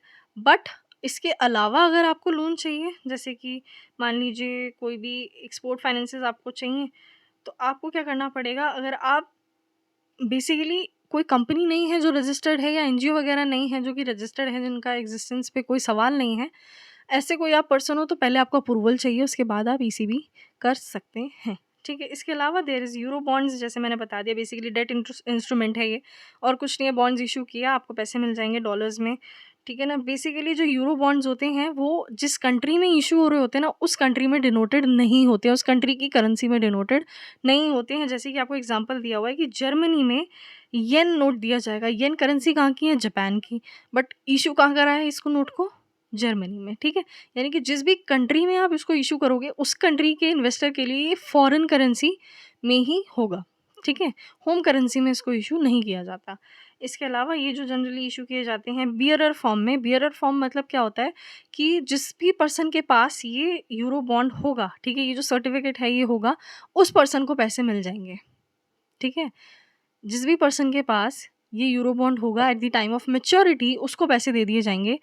ऐसा नहीं है कि इस सर्टिफ़िकेट के ऊपर जिस पर्सन का नाम लिखा है उसको पैसे मिलेंगे, ठीक है? अब क्योंकि ये बियरर है, यानी जिस भी पर्सन के पास ये सर्टिफ़िकेट होगा उसको पैसे दे दिए जाएँगे, इसलिए इसके ऊपर कोई भी नाम लिखा नहीं जाता है, ठीक है? कुछ भी नहीं लिखा होता, कंट्री ऑफ ओरिजिन भी नहीं लिखी जाती, क्योंकि क्या पता किस कंट्री के पर्सन के पास ये हो। जर्मनी वाले किसी पर्सन ने खरीदा, दे दिया किसी इंडिया वाले को, तो ठीक है भाई, वो इंडिया वाले पर्सन बियरर हुआ, ठीक है? ना तो इस पे किसी का नाम लिखा होगा, रमेश ने चाहे सुरेश को दे दिया हो या किसी को भी दे दिया हो। अब जिस पर्सन के पास ये होगा बॉन्ड, वो जाके प्रेज़ेंट करेगा at the time of maturity और उसको पैसे दे दिए जाएँगे, इसलिए कुछ भी कंट्री ऑफ ओरिजिन या नेम कुछ नहीं लिखा होगा। Now there is foreign bonds भी ऑफ कोर्स डेट इंस्ट्रूमेंट्स ही हैं, फॉरेन कॉर्पोरेशंस या फॉरेन गवर्नमेंट जो है वो इश्यू करती है। डिफ़ॉल्ट रिस्क वगैरह सब कुछ होता है, जैसे कि कॉर्पोरेट बॉन्ड्स में होता है, ठीक है? These bonds are denominated in the currency of the country where they are issued. जैसे यूरो बॉन्ड्स थे, जहाँ पे इश्यू हो रहे थे उस करेंसी में नहीं थे, उस कंट्री की करेंसी में नहीं थे। फॉरेन बॉन्ड्स जो हैं जहाँ पे इश्यू किए जाएँगे उस करेंसी में होंगे, ठीक है? जिस भी कंट्री में आप उसको इश्यू कर रहे हो, उस करेंसी के बॉन्ड में, सॉरी, उस कंट्री के करेंसी में होंगे वो बॉन्ड्स, ठीक है? चलिए। However, currency other than investors home currency they are export. अगर ऐसा होगा कि इन्वेस्टर्स जो है उसने इन्वेस्ट किया है एक ऐसे फॉरेन बॉन्ड में जिसकी करेंसी जो है वो उसकी होम करेंसी से मैच नहीं करती, मान लीजिए कोई इंडिया का पर्सन है, उसने किसी फॉरेन बॉन्ड में इन्वेस्ट किया जिसका कि डॉलर डिनोमिनेटेड बॉन्ड है वो, ठीक है? तो अब यहाँ पे इसको एक्सचेंज रेट का रिस्क भी रहेगा, क्योंकि इसको जो पैसे दिए जाएंगे वो डॉलर में दिए जाएंगे। इंडिया वाले पर्सन का डॉलर वो होल्ड भी नहीं कर सकता, क्योंकि गवर्नमेंट ने अलाउ नहीं किया, वो आप होल्ड कर ही नहीं सकते फॉरेन करेंसी अपने पास, आपको जाके वो बैंक में कन्वर्ट करानी पड़ेगी। अब आप कन्वर्ट कराओगे 5 साल के बाद, ठीक है? तो एक्सचेंज रेट रिस्क भी रहेगा इसके पास, ठीक है? Next there is fully hedged bonds. Fully hedged का मतलब क्या होता है? हेज्ड मतलब क्या होता है? रिस्क को एलिमिनेट करना, ठीक है? रिस्क ख़त्म करने को हम बोलते हैं हेज।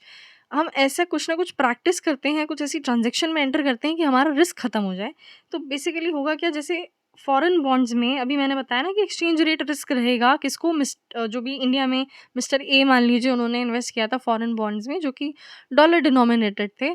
तो क्योंकि इन्हें एक्सचेंज रेट रिस्क है, क्योंकि इन्हें पैसे जो रिसीव होंगे एक तो डॉलर्स में होंगे और दूसरा अभी टाइम पीरियड भी बाद का है, ठीक है? बाद में कभी रिसीव होंगे।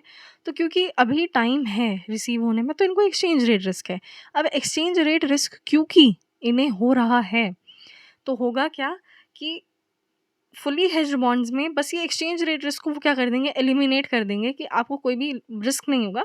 एक पहले से ही आपको पूरी जो करेंसी फ्लक्चुएशन है ना उसका रिस्क नहीं होगा जो आपको ऊपर फॉरेन बॉन्ड्स में हो रहा था। बेसिकली आपको फिक्स बता दिया जाएगा कि आपका क्या प्रिंसिपल एंड इंटरेस्ट पेमेंट होने वाली है। फॉरवर्ड मार्केट में आपको जैसे मैंने बताया था ना, फॉरवर्ड कवर लिया था, फॉरवर्ड कॉन्ट्रैक्ट में एंटर किया था, जिसमें कि फिक्स कर लिया था उन्होंने रेट। उस तरीके से वो एंटर करके पहले आपका ये जो रिस्क था, करेंसी रिस्क, इसको उन्होंने क्या कर दिया, एलिमिनेट कर दिया फुली हेज्ड बॉन्ड्स के अंदर। Next there is medium term bond. Notes पढ़ लेना, कुछ नहीं है, सिर्फ नोट्स हैं, यूरो बॉन्ड्स में इशू करे जाते हैं, नथिंग, कुछ नहीं है, पढ़ लेना, सब समझ में आ जाएगा। नहीं समझ में आएगा, व्हाट्सअप नंबर लिखा हुआ है नीचे 8700408933, कॉन्टैक्ट कर लेना, मैं आपको बता दूंगी। Then there is floating rate notes. Of course इस पर इंटरेस्ट रेट चेंज होता रहता है, जो भी मार्केट में रेट चल रहा होगा उस हिसाब से। Then there is euro commercial paper. Commercial paper आप लोगों को पता है क्या होता है, बस सिंपल इतना होगा कि ये क्या होगा, यूएस डॉलर्स में डेजिग्नेटेड होता है। Then there is foreign currency option. Option का मतलब क्या होता है कि आप ऑप्शन दे रहे हो, ठीक है? कुछ बर्डन नहीं है, कुछ आप उसको बांध नहीं रहे हो किसी कॉन्ट्रैक्ट के अंदर, आप सिर्फ उसको एक ऑप्शन दे रहे हो कि वो चाहेगा तो खरीद लेगा या फिर चाहेगा तो बेच देगा, ऐसा आप उसको ऑप्शन दे रहे हो।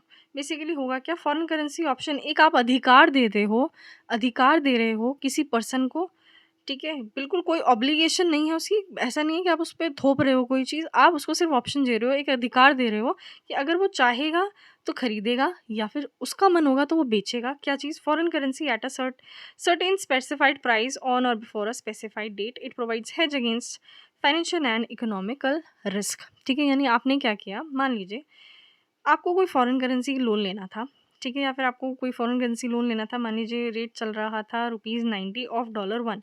आपको लगता है कि ये पैसे जो है, जो हमारा रुपी है वो डेप्रिशिएट हो जाएगा आगे आने वाले टाइम पीरियड में, जब मुझे ऐसे पैसे वापस करने पड़ेंगे ना, डॉलर्स वापस करने पड़ेंगे, तो शायद मैं जब डॉलर खरीदने जाऊँगा ना तो मुझे ₹100 का 1 डॉलर मिलेगा, यानी कि रुपी क्या हो जाएगा, डेप्रिशिएट हो जाएगा।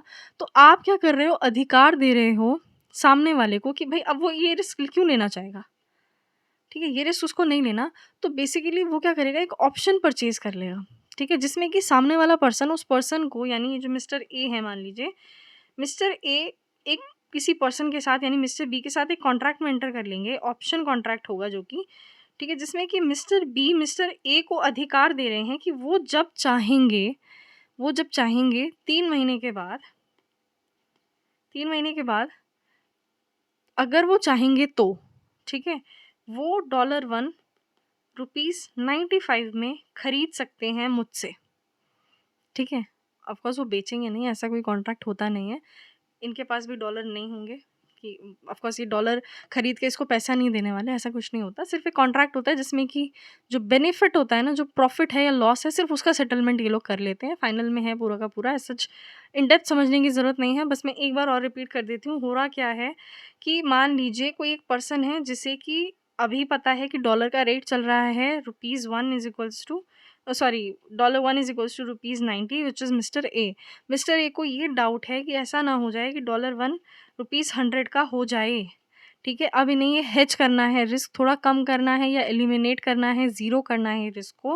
उन्हें चाहिए कि मेरे पास एटलीस्ट कोई रिस्क ना रहे कि मुझे ₹100 देने पड़ रहे हैं $1 खरीदने के लिए। तो वो क्या करते हैं, मिस्टर बी के पास जाते हैं और मिस्टर बी के साथ एक ऑप्शन कॉन्ट्रैक्ट में एंटर करते हैं, जिसमें कि मिस्टर बी से मिस्टर ए के अधिकार खरीद रहे हैं। यानी मिस्टर बी मिस्टर ए को एक अधिकार दे रहे हैं कि वो उनको एक राइट दे रहे हैं कि आपका अगर मन करेगा तो आप मेरे से $1 खरीद लेना रुपीज़ 95 में। एज़ आई सेड ऐसा कुछ पूरा ट्रांज़ैक्शन नहीं होगा, ऐसा नहीं होगा कि ये 95 रुपीज़ देंगे मिस्टर ए को और मिस्टर ए देंगे मिस्टर बी को $1, ऐसा कुछ नहीं होगा। सिर्फ़ जो प्रॉफ़िट लॉस आ रहा होगा ना eight the time of settlement, वो आपस में ये लोग सेटल कर लेंगे रुपीज़ में। मैं बता देती हूँ कैसे। मान लीजिए 3 महीने के बाद का ये ऑप्शन था। अब 3 महीने के बाद जो रेट है वो हो जाता है 97 या फिर 93, ठीक है? ये 2 केस सिनेरियोज़ हो सकते हैं। अब मिस्टर ए जाएँगे मिस्टर बी के पास। अब मिस्टर बी बोलेंगे देखो मैंने आपको ऑप्शन दिया था कि अगर आप चाहो तो मुझसे $1 खरीद लेना 95 में। अगर रेट हो जाता है 97 का, तो मिस्टर ए भागे-भागे जाएँगे मिस्टर बी के साथ बी के पास और क्या बोलेंगे कि तूने मुझे क्या कहा था कि तू मुझे $1 देगा 95 में, दे। क्यों? क्योंकि मार्केट में रेट कितना चल रहा है 97। अब वो 97 रुपीज़ देके तो $1 नहीं खरीदना चाहेंगे। वो क्या करेंगे, वो मिस्टर बी को बोलेंगे तू मेरे से खरीद ले, सॉरी तू मुझे बेच अब 95 में क्योंकि तूने मुझे बोला था। तो बेनिफिट कितना हो गया, ₹2 का बेनिफिट हो गया, जो कि मिस्टर बी पे कर देंगे मिस्टर ए को। इस तरीके से सेटलमेंट हुई। एक्चुअली में कोई भी डॉलर का ट्रांज़ैक्शन लेन-देन कुछ नहीं होगा, ठीक है? अब अगर रेट हो जाता है 93, रेट क्या हो जाता है 93 हो जाता है अगर रेट, तो अब क्या होगा, मिस्टर बी जाएँगे मिस्टर ए के पास और वो बोलेंगे 95 में खरीदना है? तो बोलेगा नहीं मुझे तो नहीं खरीदना। तो क्या हो जाएगा, ऑप्शन हो जाएगा लैप्स, ऑप्शन एक्सरसाइज़ नहीं होगा, ऐसा कोई ऑप्शन एक्सरसाइज़ नहीं होगा। क्यों? क्योंकि वो मार्केट से ही खरीद लेंगे ना मिस्टर ए 93 में, 95 में क्यों खरीदेंगे मिस्टर बी से? ऑप्शन क्या हो जाएगा, लैप्स हो जाएगा। इसको बोलते हैं ऑप्शन कॉन्ट्रैक्ट, जिसमें कि basically foreign currency option provide किया जाता है टू अ पर्सन, जिसको कि राइट दिया जाता है कि अगर उसका मन करेगा तो वो खरीदे, अगर उसका मन नहीं होगा तो वो ना खरीदे या बेचे, ठीक है? जो भी उसका मूड है, उसके ऊपर डिपेंड करेगा, जो भी उसका मन होगा वो करेगा। और मन कब होगा उसका, जब उसका फ़ायदा हो रहा होगा, वो तभी बेचेगा, तभी खरीदेगा जब उसका फ़ायदा हो रहा होगा, जैसे मैंने आपको अभी बताया। इसके अलावा there is foreign currency future, जैसे फॉरेन करेंसी ऑप्शन में आपके पास ऑप्शन था कि अगर आप चाहें तो खरीद सकते हैं 95 में। फ्यूचर के केस में होगा यही कॉन्ट्रैक्ट होगा मिस्टर ए और मिस्टर बी के बीच में कि $1 इज़ इक्वल्स टू रुपीज़ 95 में मिस्टर बी मिस्टर ए को डॉलर बेच देंगे, ठीक है?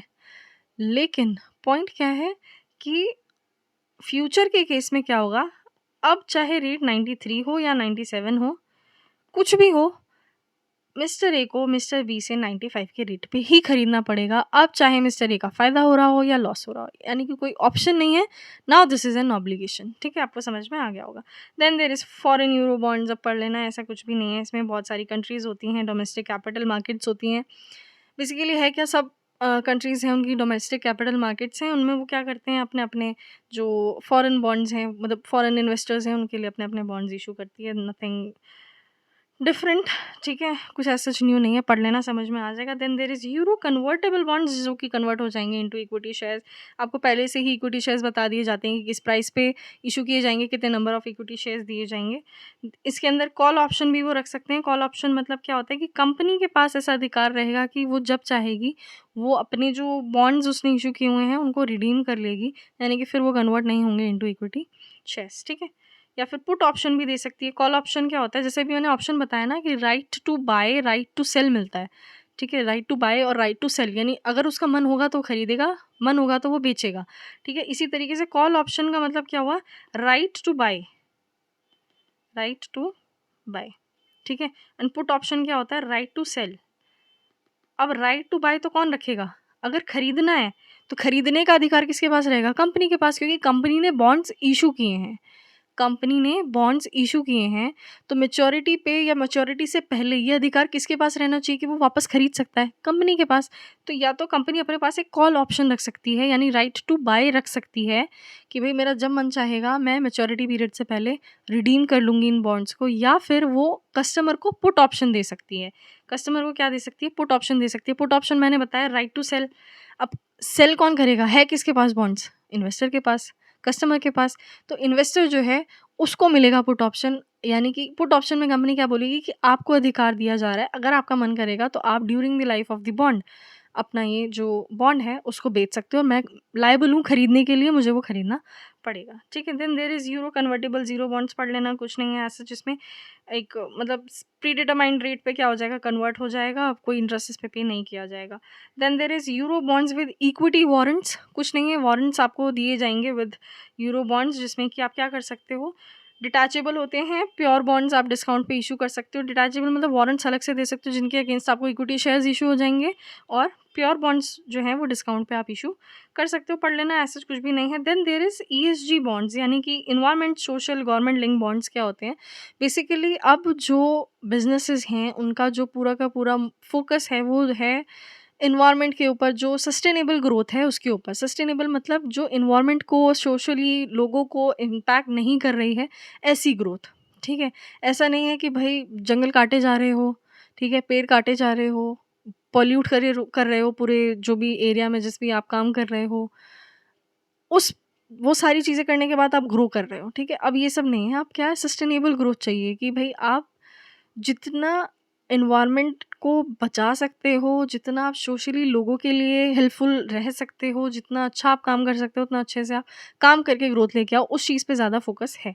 तो इसलिए अब ईएसजी बॉन्ड्स भी इशू किए जाते हैं, यानी कि बेसिकली क्या करेगी कंपनी, फाइनेंस आपसे माँगेगी किस बेस पे? ईएसजी के बेस पे, ठीक है? मुझे एनवायरनमेंट, सोशल जो गवर्नेंस है उस पे ध्यान देना है, इसलिए मुझे ये मैं बॉन्ड्स इशू कर रही हूँ, आप लोग परचेज़ कर लो, ठीक है? होगा क्या, बेसिकली ये सोशली रिस्पॉन्सिबल इन्वेस्टिंग होती है कि इन्वेस्टर्स जो हैं वो एक ईएसजी बॉन्ड्स में इन्वेस्ट कर रहे हैं, एक ऐसी कंपनी के बॉन्ड्स में इन्वेस्ट कर रहे हैं जिसका जो फोकस है वो एनवायरनमेंट पे है, सोशल इश्यूज़ पे है, ठीक है?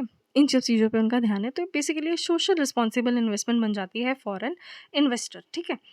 ईएसजी बॉन्ड्स 2 तरीके के होते हैं, एक होते हैं प्रोजेक्ट बेस, एक होते हैं टारगेट बेस्ड, यानी कि बेसिकली होगा क्या, प्रोजेक्ट बेस में एक प्रोजेक्ट होगा जो कि टेकअप कर रखा होगा, उसके लिए फाइनेंस चाहिए होगा कंपनी को, तो वो उन आपसे पैसे माँग रही होगी, तो ये प्रोजेक्ट बेस्ड हो गए। इसके अलावा होगा ईएसजी वाला ही प्रोजेक्ट, ठीक है? ये मान लीजिए कोई उन्हें टेक्नोलॉजी ऐसी लेके आनी है जिस पे कि एनवायरनमेंट पे ज़्यादा फ़र्क ना पड़े, ठीक है? कोई सस्टेनेबल टेक्नोलॉजी लेके आनी है, तो एक प्रोजेक्ट है उनका, उसके लिए उन्हें फाइनेंस चाहिए, उन्होंने ईएसजी बॉन्ड्स इश्यू किए हैं। या फिर एक टारगेट बेस्ड हो सकता है कि मैं 10 साल में मुझे ये कुछ काम है, ये करना है, तो आप मुझे 10 साल के लिए फाइनेंसेस प्रोवाइड कर लो, टारगेट बेस्ड भी हो सकते हैं। प्रोजेक्ट बेस्ड में 2 टाइप्स हैं, green bonds and social bonds. Green bonds हो गए एनवायरनमेंट से रिलेटेड, सोशल बॉन्ड्स हो गए सोशल जो इश्यूज़ हैं उनसे related. Then there is target based, जिसमें कि हम जिनको हम बोलते हैं सस्टेनेबिलिटी लिंक्ड बॉन्ड्स, पढ़ लेते हैं एक बार। ग्रीन बॉन्ड्स में क्या होगा, एनवायरनमेंट से रिलेटेड होगा, यानी कि ग्रीन प्रोजेक्ट्स के लिए, ग्रीन प्रोजेक्ट्स के लिए आपसे पैसे माँगे जाएँगे ईएसजी बॉन्ड्स के थ्रू। जैसे कि मान लीजिए example, Ghaziabad municipal corporation becomes the first municipal corporation to raise rupees 150 crores from green bond in the year 2021, जिसमें कि वो क्या करते हैं, इको फ्रेंडली टेक्नोलॉजीज़ जो है वो डेवलप कर रहे हैं, ठीक है? तो बेसिकली उनका ये प्रोजेक्ट है कि उन्हें ये डेवलप करनी ही है, ये इको फ्रेंडली टेक्नोलॉजी डेवलप करनी है, और वो क्या करेंगे, ईएसजी बॉन्ड्स इश्यू करेंगे, ठीक है, पब्लिक के अंदर।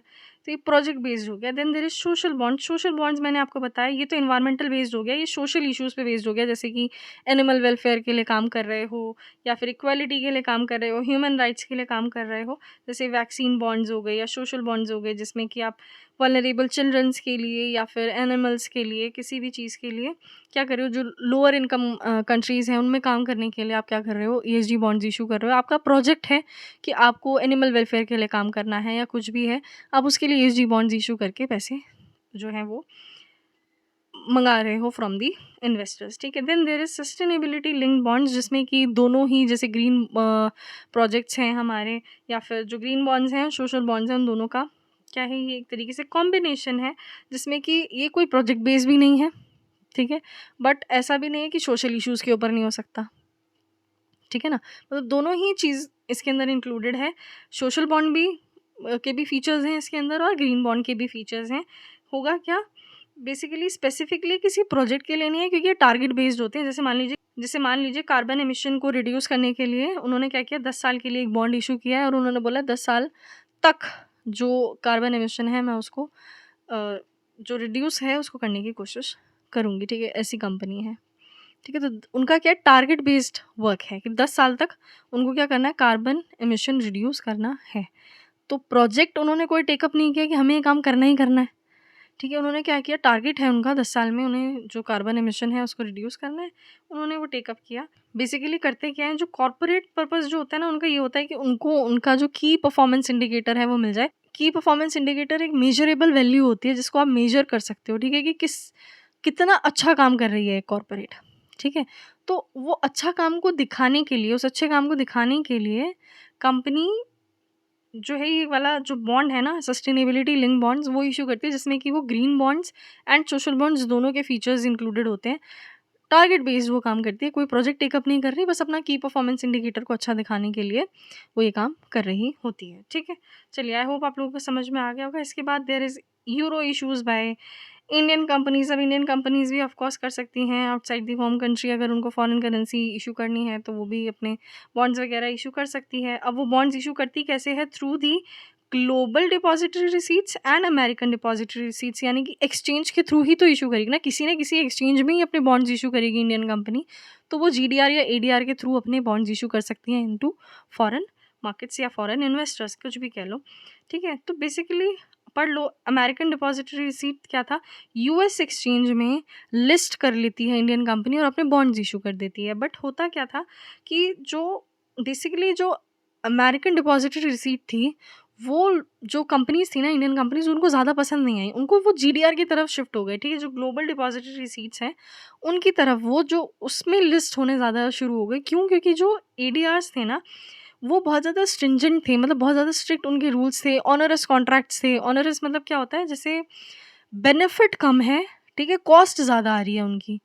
बेसिकली वो बॉन्ड्स इश्यू करने में उनको जो बेनिफिट है वो कम है, बट उनकी कॉस्ट ज़्यादा है, ठीक है। ऐसा लग रहा था उन्हें, क्या, अमेरिकन डिपॉजिटरी रिसीट के थ्रू बॉन्ड्स इशू करना, ठीक है, इंडियन कंपनीज़ को। तो वो किस पे शिफ्ट हो गई, जीडीआर्स पे, जिसमें कि होता क्या, बेसिकली ये एक एक्सचेंज है, सिर्फ एक एक्सचेंज है जिसके थ्रू इंडियन कंपनीज अपने बॉन्ड्स लिस्ट करा देती है।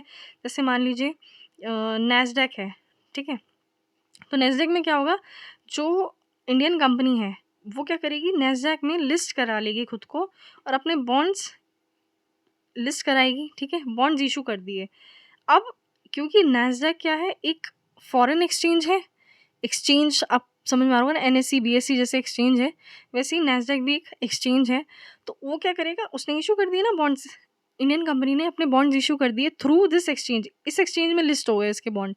अब क्या होगा, जो फॉरेन इन्वेस्टर्स हैं, ठीक है, जो यूएस इन्वेस्टर्स हैं, वो इन्वेस्ट कर पाएंगे इन बॉन्ड्स के अंदर फॉरेन करेंसी में, ठीक है। अब क्या, इंडियन जो कंपनी है उसको पैसे मिल जाएंगे फॉरेन इन्वेस्टर्स से, ठीक है। तो वो उनको अमेरिकन डिपॉजिटरी रिसीट के थ्रू लिस्ट होना ज़्यादा अच्छा नहीं लगा, क्योंकि बहुत ज़्यादा स्ट्रिक्ट रूल्स थे, बहुत ऑनरस लग रहा था, मतलब बहुत ज़्यादा उनको ऐसा लग रहा था कि हाँ भाई, हमारे से रिक्वायरमेंट ज़्यादा मांगी जा रही हैं, ठीक है।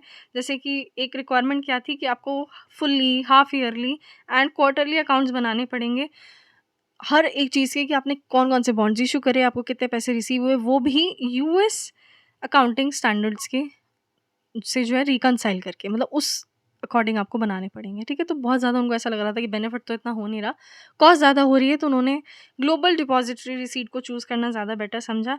स्पेसिफिक नंबर ऑफ शेयर्स जो भी बहुत सारी कंट्रीज़ होती हैं वो अनदर कंट्रीज़ में अगर इश्यू करना चाहती है, जैसे मान लीजिए इंडियन कंपनी है वो इश्यू करना चाहती है यूएस में, तो बेसिकली वो ग्लोबल डिपॉजिटरी रिसीट पे अपने बॉन्ड्स लिस्ट कर देगी और कोई भी फॉरेन इन्वेस्टर आके इन्वेस्ट कर सकता है आपके बॉन्ड्स में। बेसिकली इंडियन सिनेरियो में है क्या, ईडीआर एंड जीडीआर का सिनेरियो है क्या? इंडियन कंपनीज़ जो हैं उन्होंने यूएस मार्केट में इन्वेस्ट करना जैसे शुरू किया, तो उन्होंने क्या किया, जैसे इन्फोसिस थी जो सबसे पहले इन्फोसिस ने लिस्ट किया था नैस्डैक में 1999 में, ठीक है? इसके बाद जो है, जो फर्स्ट इंडियन फर्म जिसने कि स्पॉन्सर्ड बॉन्ड्स इश्यू किए थे जीडीआर एडीआर में, वो थी रिलायंस इंडस्ट्रीज़। यानी सबसे पहले वैसे स्टार्ट किया इन्फोसिस ने, बट स्पॉन्सर्ड जो बॉन्ड्स थे वो इश्यू किसमें, जीडीआर एडीआर में जिन्होंने इन्वेस्ट किए वो थी रिलायंस इंडस्ट्री। और अब इसके बाद Tata motors, doctor Reddy labs and Wipro, MTNL, state bank of India, इन सभी के जो बॉन्ड्स हैं वो उन्होंने इशू किए हुए हैं इन एडीआर्स एंड जीडीआर्स, ठीक है? Then there is Indian depository receipt, जैसे कि अभी आपने पढ़ा, जैसे जीडीआर था, ठीक है, एडीआर था, वैसे ही और किसी जो करेंसी वाले बंदे हैं जिनको कि यहाँ इंडिया में इन्वेस्टर्स चाहिए, ठीक है, वो क्या कर सकते हैं, वो इंडियन एक्सचेंज हो गया ये एक तरीके से, वो इस इंडियन एक्सचेंज में आके अपना बॉन्ड्स लिस्ट करा सकते हैं। अपने बॉन्ड्स लिस्ट करा देंगे तो क्या होगा, इंडिया का जो पर्सन है, जो इंडिया के जो इन्वेस्टर्स हैं, वो इस बॉन्ड को परचेज़ कर सकते हैं, और वो जो फॉरेन का जो इशूअर था जिसने बॉन्ड इशू किए थे, लिस्ट कराए थे इंडियन डिपॉजिटरी रिसीट में, उसको पैसे रिसीव हो जाएँगे। Then there is contemporary source of funding, crowd funding होती है। क्राउड फंडिंग आप लोगों को पता होगा, जैसे बेसिकली होता क्या है, जैसे मान लीजिए कोई बिज़नेस शुरू हो रहा है, स्टार्टअप है, ठीक है? उसके पास पैसे नहीं हैं और लेकिन बैंक वगैरह लोन देने में तो ऑफ़ कोर्स बहुत ज़्यादा सोचेंगे। क्यों? क्योंकि स्टार्टअप है, नहीं समझ में आ रहा कि भई वो बिज़नेस चलेगा भी या नहीं चलेगा, बहुत रिस्क है। तो वो क्या कर सकते हैं, क्राउड फंडिंग लेके आ सकते हैं, जिसमें कि वो क्या बोलेंगे कि आप हमें पैसे दो, हम आपको इक्विटी शेयर्स दे देंगे, या फिर वो क्या बोलेंगे, हम कुछ नहीं देंगे, बस हमें एज़ अ डोनेशन आप पैसे दे दो। सोशली ये चीज़ें बहुत चल रही होती हैं, इंटरनेट वगैरह पे आप लोगों ने देखा होगा, सोशल मीडिया पे, कि ये क्राउड फंडिंग नाम की भी कोई चीज़ होती है, जिसमें कि डोनेशन के हिसाब से भी पैसे माँग सकते हैं, इक्विटी फंडिंग के हिसाब से भी पैसे माँग सकते हैं। तो इक्विटी फंडिंग वही हो गया कि क्राउड फंडिंग आप कर रहे हो, पब्लिक से, आप जनरल पब्लिक से पैसा माँग रहे हो, आप उनको अपने इक्विटी शेयर्स इश्यू कर रहे हो। Then there is peer to peer lending, जिसमें होगा क्या कि क्राउड फंडिंग ही है, बट आप लोगों को पूरा मौका दिया जाएगा कि जो बोरोवर है ना, उसके बारे में आपको डिटेल्स दी होंगी, उसके बिज़नेस के बारे में बातें लिखी होंगी, आप खुद सेलेक्ट करके उसमें इन्वेस्ट कर सकते हो। मतलब बहुत सारे ऐसे प्लेटफ़ॉर्म है, रूपी सर्कल है, लैंडबॉक्स है, फेयरसेंट है, आई टू आई फंडिंग है, जिसमें कि क्या हो सकता है, पीयर टू पीयर लेंडिंग आप कर सकते हो, बोरोवर्स के बारे में डिटेल्स आपको दी होंगी और आप क्या कर सकते हैं, इन्वेस्ट कर सकते हो। Then there is startup funding, जिसमें कि ऑफ कोर्स आपके पास डिफरेंट डिफरेंट मेथड्स होते हैं जिनसे कि आप क्राउड फंडिंग लेके आ सकते हो, डोनेशन ले लो, इक्विटी फंडिंग, वही सारी चीज़ें लिखी हुई हैं। क्राउड फंडिंग जो है किसी भी तरीके से आप लेके आ सकते हो, या तो आप लेके आ जाओ एज़ इक्विटी फंडिंग कि हम आपको इक्विटी शेयर इश्यू करेंगे, या फिर आप पीयर टू पीयर लेंडिंग ले आओ कि आप किसी पर्टिकुलर पर्सन जो है, ग्रुप ऑफ पर्सन से ही आप पैसे माँग रहे हो।